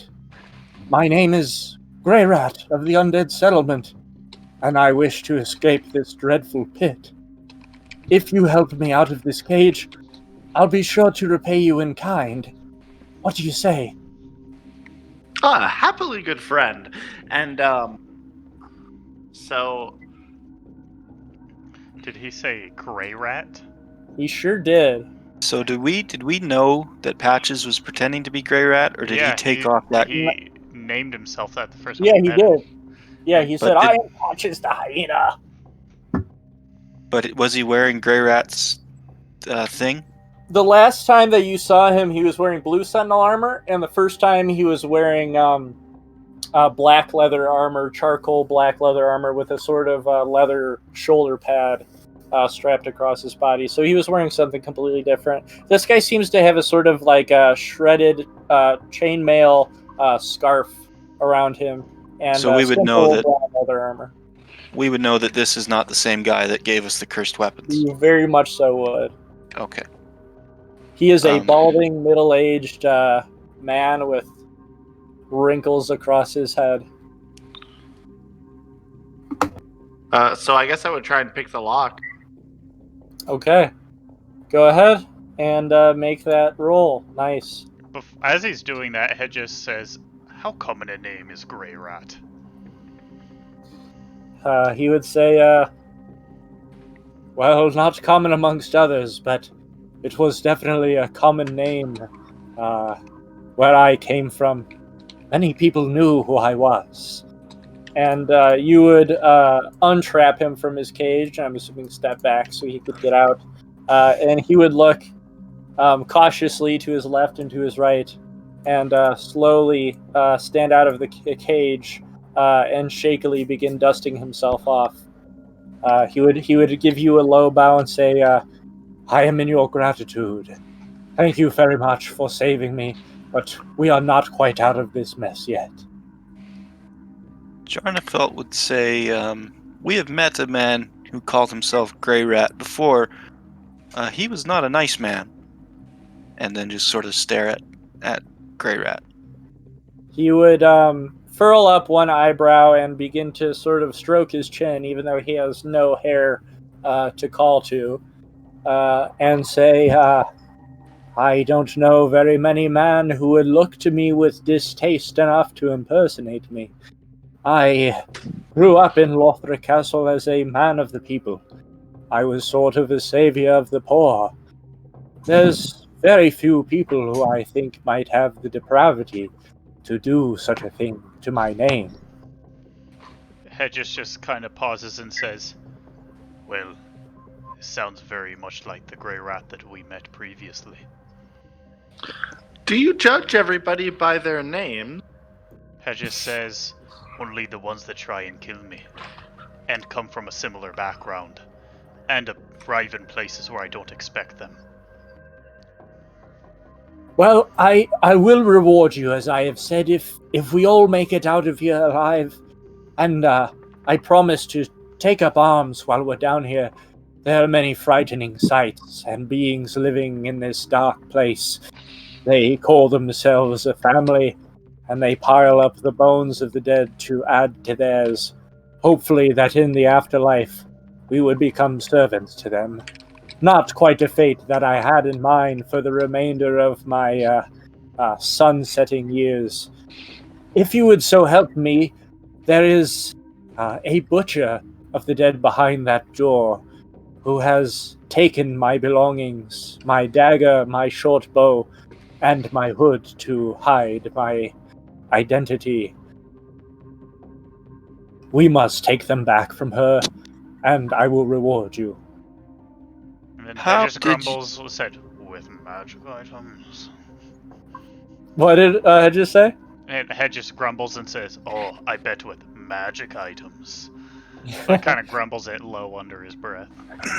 He would be very perceptive with sharp ears and say, "The ring of my mother, which I keep with me. Very much so. I would be so thankful to give the heirloom of my family over to you." And then Hedges just kind of shrugs and he says, "Well, that's not my concern. First and foremost, what should be yours is, like you said, the dangerous families." And then Go he ahead. looks over to Jarnfeld, who's starting to say something. Jarnfeld was going to ask him, how did you end up in the cage, good sir? I had 3 friends that I was very close to in my young age. One referred to himself as Patches, and the other referred to himself as Aldrich. We all went our separate ways, for as time grew on in these ages, they became bitter, unlike myself, and went to go fulfill other more dark careers than myself. I came in here knowing that Hodrick had found a new place in the undead settlement where my mother had raised me and my peers. I hoped that since we had been so close in our youth, that he might be welcoming enough to chat with me. But it seems he has lost his mind, and his followers were very keen to trap me here. The mention of Patches, Jarnfeld kind of tenses up and sort of readies his machete. What is the matter? I have shown no harm to you. Well, you're friends with a guy who did. Which one do you speak of? Did you come here in search of Hodrick as well? We had a run-in with a fella named Patches. Didn't go his way. Please. I know you probably don't have any sympathy for him, but is he dead? Oh, he dead. He double dead. This is sorry news for me to hear, even though I knew what he was capable of. We did grow up as children together after all, but I knew that one day he would have it coming. I understand what you had to do. I'm sure he put your life in danger. If only we were able to make it to Hodrick. Perhaps if we were to have a kind word with him, he would be willing to show us the way out. But first, I must get my tools and weapons back from this depraved butcher. Jarnfeld kind of looks around and he says, I don't see why this guy's problems are now our problems. And then Hedges looks back and says, "Well, the same could be said with just about anyone. It's the altruism that we give in these dark times that keeps us alive." Jarnfelt go ahead. shrugs. Jarnfelt just kind of shrugs and looks away. Plus, Anvil seems to like him. Yeah, Anvil definitely does. He's sitting at his heel. Hedges says, "Truly, 'tis the only reason why he doesn't have an axe buried between his brows." I have been trapped in here for many days. I am confused why I met with such hostility. Perhaps you are not the same Hollows that I thought you were. Well, you're friends with a guy who did his absolute best to try to kill us. We went our separate ways, as I have said, purely for that reason entirely. I did not agree with him, but he was considered family growing up, and I harbor no hatred in my heart. Hedges says, "I don't think you ought to be confusing kindness and naivety. Perhaps we will help you. In fact, I aim to. But if we meet you with suspicion, well, such are the times." Yes, perhaps it was naivety that got me in this position itself, hoping that I could reason with Hodrick, thinking that he would still hold care in his heart for an old friend from long ages past. But it was naivety that got me in this cage. I have a foolish heart. And then Hedges says, "Well, I'm gonna make this warning quite clear. We've done the best we could for those that we can, but every time we turn around, it seems we're being betrayed. If you end up doing the same, we'll bury you, like all the others we have behind us. And you can also take it with you to the grave that the next person we come across, who would probably be innocent, will meet your same fate." I'm nervous from this proposition, but I can do nothing but agree with it. I am an old man and wish no harm to myself or anyone else.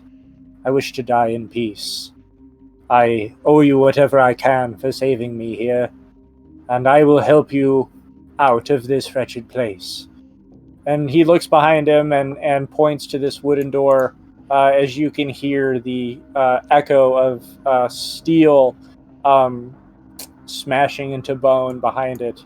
And he says, if you are able to retrieve my tools from the butcher, we can continue forward, and I will guide you through this place from my very good knack of navigation.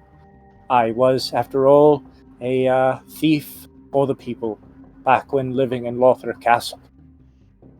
Jarnfelt walks past him, sort of towards the door, and as he does, he says, "If you prove trustworthy, you will gain 4 more friends."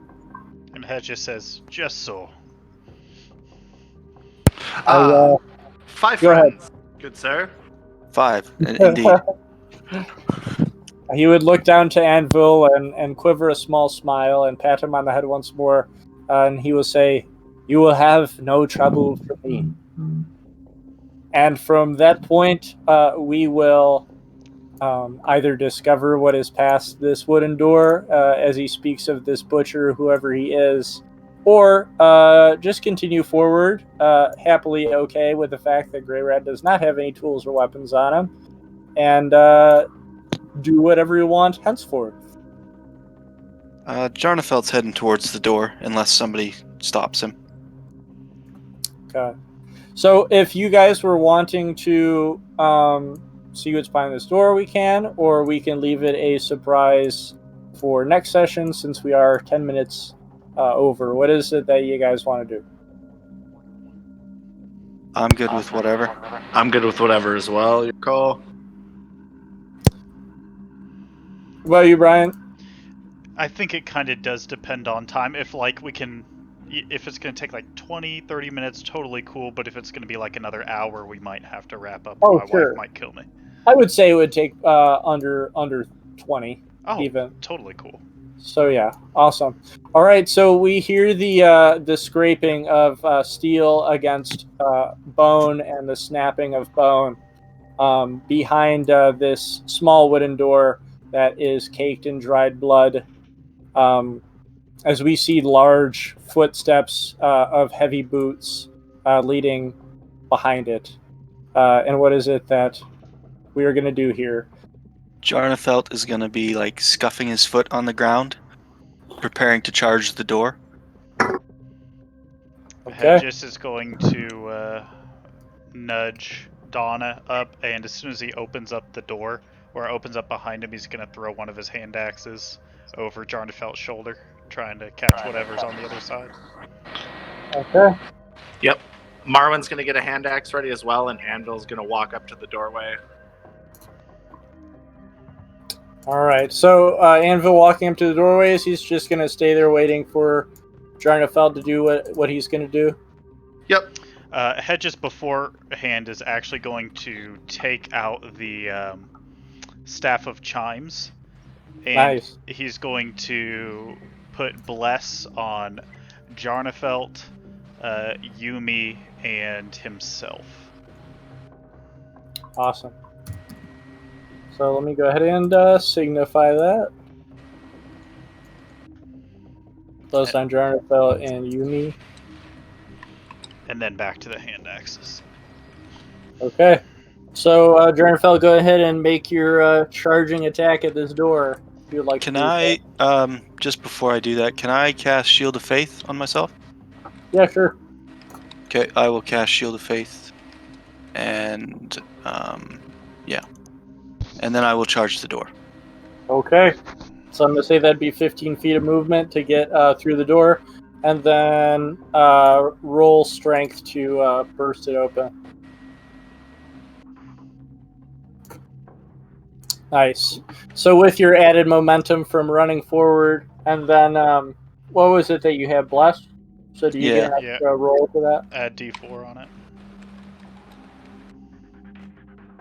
Okay, nice. You slam into the door as it explodes in splinters of wood, and you are able to see past it. And the new map is going to be on the left side of the screen. Okay, so you smash through this door in an explosion of splinters, as I have said, and the steel hacking of a saw ends as you hear a loud grunt of a hunched-over being who is covered in scabs and scars and revealed flesh, and has a bag sack over its head with glowing, eerie red eyes and a blood-covered smock. A butcher's smock. In front of him on a wooden table is a carved up and chopped up undead with blood strewn all about the table and dripping off of it. I guess I will stay there.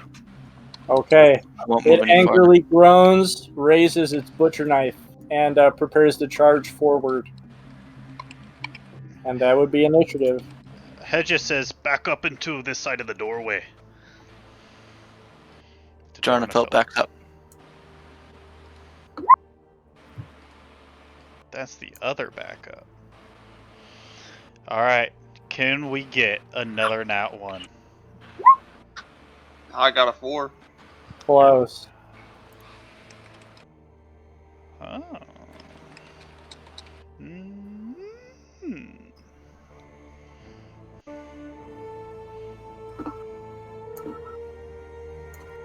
Alright, let me add our turn orders here.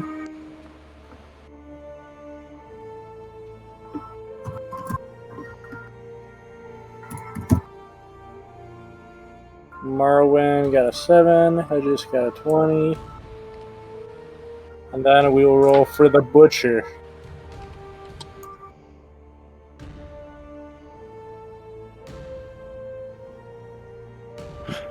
We'll get a 3. Alright, go ahead, Hedges. Since I can't make it in there with Dawn, I'm going to hold my action for when the Butcher gets as close as he can during his turn to unleash my attacks. Alright. And that'll be Yumi's turn then? Let's see.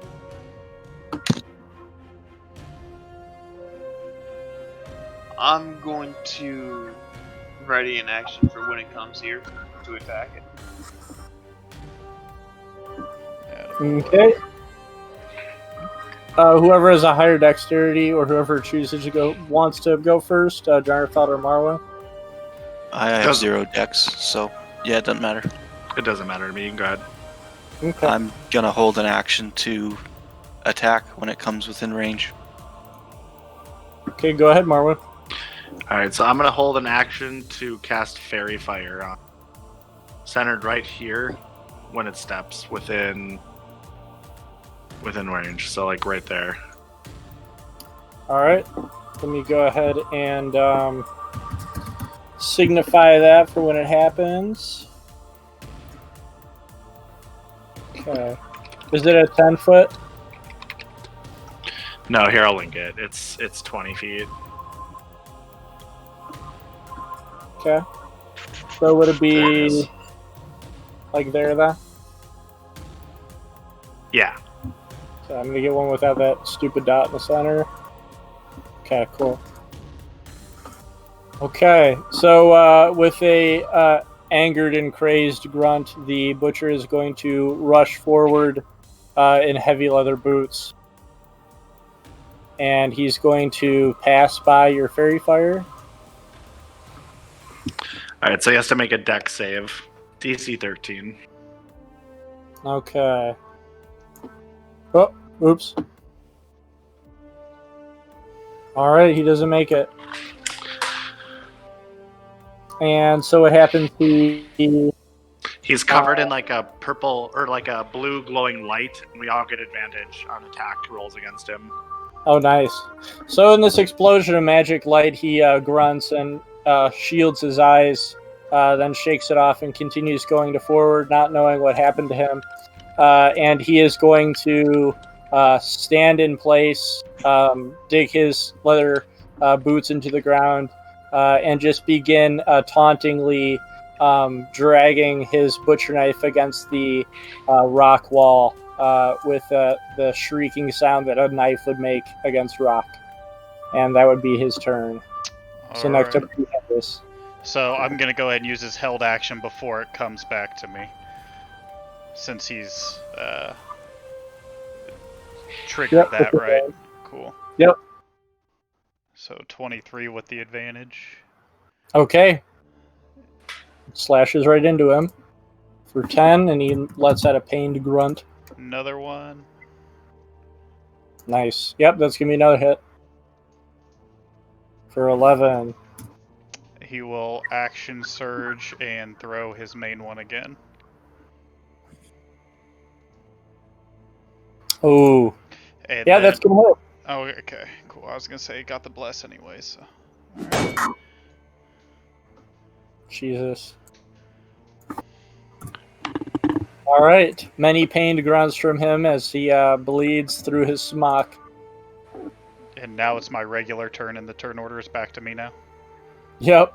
Alright. He's gonna throw that first hand axe. He likes it. Oh my god, eat my ass! I am also going to use Maneuvering Strike, so he doesn't get pushed back. We don't want that. So I'll just add, because no one's near him, so it doesn't matter. I'm just going to add a 2d8. Okay. My god. Let's see. Alright. Okay, he's still at an okay, decent amount of health as he stumbles around clutching at his wounds. Alright, and then he's going to throw his other axe. Yep. God, fuck off.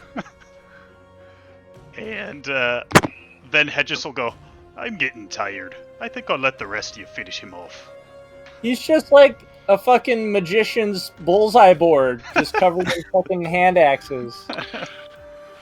Just the cuts though, because the hand axe is turned back to his hands. Right. Yeah. He's just got all these big fucking gaping holes in his smock with just blood draining out of it. It adds to the aesthetic. Yeah, it's great. He feels slightly more badass, but also more embarrassed at the same time. And it's now Yumi's turn. Well, let's see how he likes being set on fire. Oh my god. I'm going to use my crossbow and a fire arrow. All right. Right in the gut. How do fire arrows work? Is it just an extra D4 fire damage? Yep. 7 plus 1. Okay, he is now badly injured. So not like I don't want to, I don't know, metagame or whatever, but didn't Yumi ready an attack action as well? It was for my longsword. I had to swap. Oh, okay. I thought he was going to come in. Okay. Never mind. Forget I said anything. Okay, and he clutches at the arrow embedded in his gut. And it's now Jarnafeld's turn. I will throw a javelin. Haha, this is fucking ridiculous. He's just a fucking, like, pinned cushion. Okay, the javelin soars right through his stomach. For 8. Can I divine smite on a javelin? Probably not, eh? I don't think you can. I think it's not ranged weapons. Yeah. Okay. Then that will be all. Okay. Okay, he sits there clutching an arrow and a javelin and every other hole in his body. And next up will be Morrowind. All right, yeah. So I'm going to throw a hand axe. I'm gonna sharpshooter it though. Feeling lucky. Oh, is it advantage? 14. Yeah. He still has fairy fire on him. Okay, yep. It careens right into his sack face. 21. Damage? Yep. Oh my god. Okay. Well, it's a static plus 10 from sharpshooter, so. Oh, perfect. Yeah, so it shoots right through the middle of his fucking head, through his skull. You see a hole on the other side. And he gurgles and falls down to the floor in a pile. Might have also been the luckiest rolls we have ever had, though, to be fair. No one rolled anything below a 10. Oh my god. Fairy fighter and advantage will do that, though. Yeah. Grey Rat will let out a gulp with his widened eyes, and well, you all sure are quite efficient. I have no doubt that we'll make it out of here alive. I'm very glad that you're on my side. Yeah, you're really lucky Anvil took a liking to slap him on the shoulder. Hedges just kind of uses one of his bloody hand axes to scratch at his chin on his beard, leaving just like bloody smudges in it, and says, "Aye, lucky indeed," and puts him away. It must be, well, never mind. Let's head forward. I'll get my tools, and hopefully I can keep up. Thank you once again. And he, Can I insight check him? Go ahead. Shut the fuck up! Oh! Tell us his whole life story. We want to know everything. Oh, shit. Alright, well, he's 52. Natural redhead. He's dyed his hair brown because he was a stepchild to his father, and his brothers made fun of him for being a redhead. But in addition to that, so he seems to notice that you are not regular undead. He has a scent about him that he's wafted off from you. And he seems to have become aware that you are, in fact, Ash. And seems to be surprised, but also to be graced in your presence. But he doesn't want to bring it to his attention because he's not sure how he feels about it yet, it seems. And he continues forward.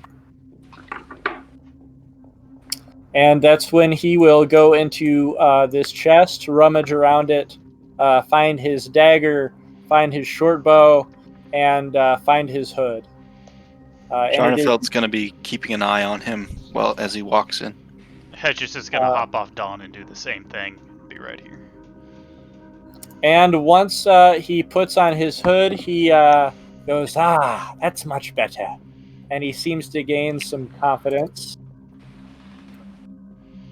And he looks to all of you with his hood on and seems to grab a different demeanor, a more sarcastic, playful, and confident demeanor, and bows to you all almost as an actor would, and says, well, this hides my age, and I feel more like the bandit from my youth.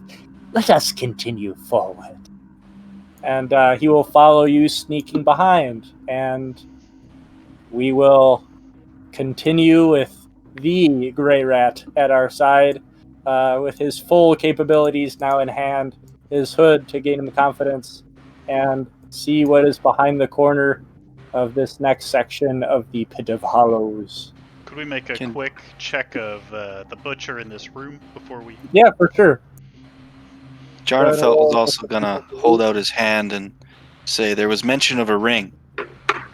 Ah, yes, of course. I will go ahead and hand it to you now. Can you fuck off? He would reach into his pocket and pull out a ring with a gem in it that is in the shape of a tear stone. And it glimmers in a golden ring that it is set inside of. And he says, quite nice, is it not? I'm sure you would very much appreciate the attributes it carries with it. And he would hand you a blue tearstone ring. Could I ask him what the attributes are? It's a ring of impotence. Notice the drip. Yeah. Shut up. If you are, for any reason, as you have shown previously, you probably would not be reduced to a pitiful amount of health. You might gain resistance to the attacks that are bludgeoning, piercing, or slashing you. And I'll go ahead and link that.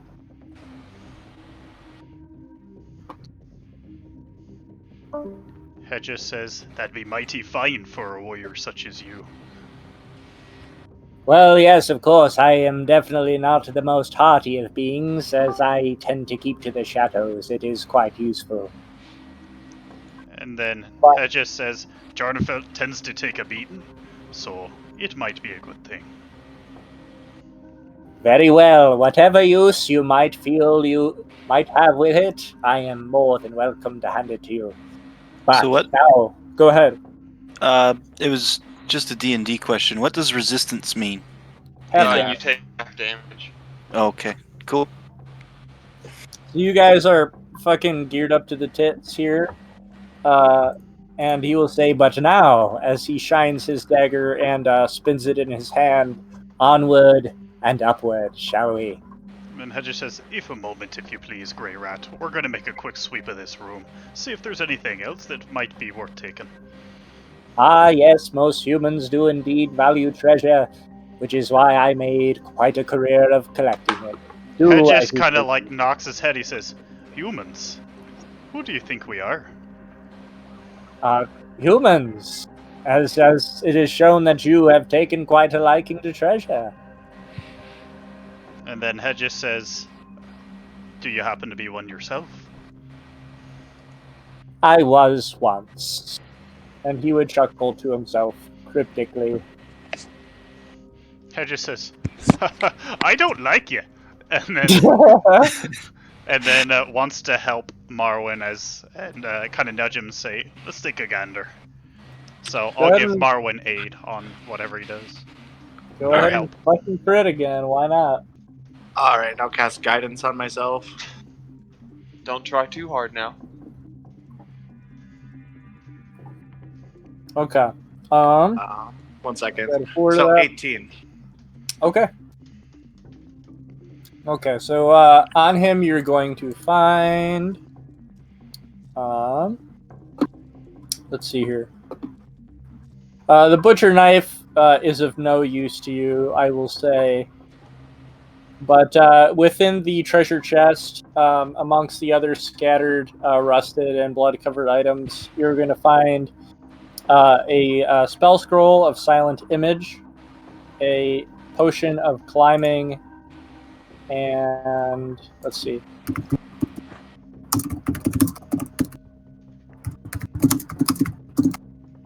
And a third item. Let's see. A spell scroll of magic missile. Hedges just waves his hand, uninterested. And you're going to gain 450 souls divided amongst all of you. Not sure why I gave you each for the max for each of you last time, but that's okay. So 450 divided by 4. 112 about there. Yeah. Yeah, I'll just round it up to like 120. I'm 60? okay with that. Okay. Yeah. 120 each. Cool. Sir Hedges, for your horse, and I'd hand him the potion of climbing. Ah, a second potion. Yes, this will be good.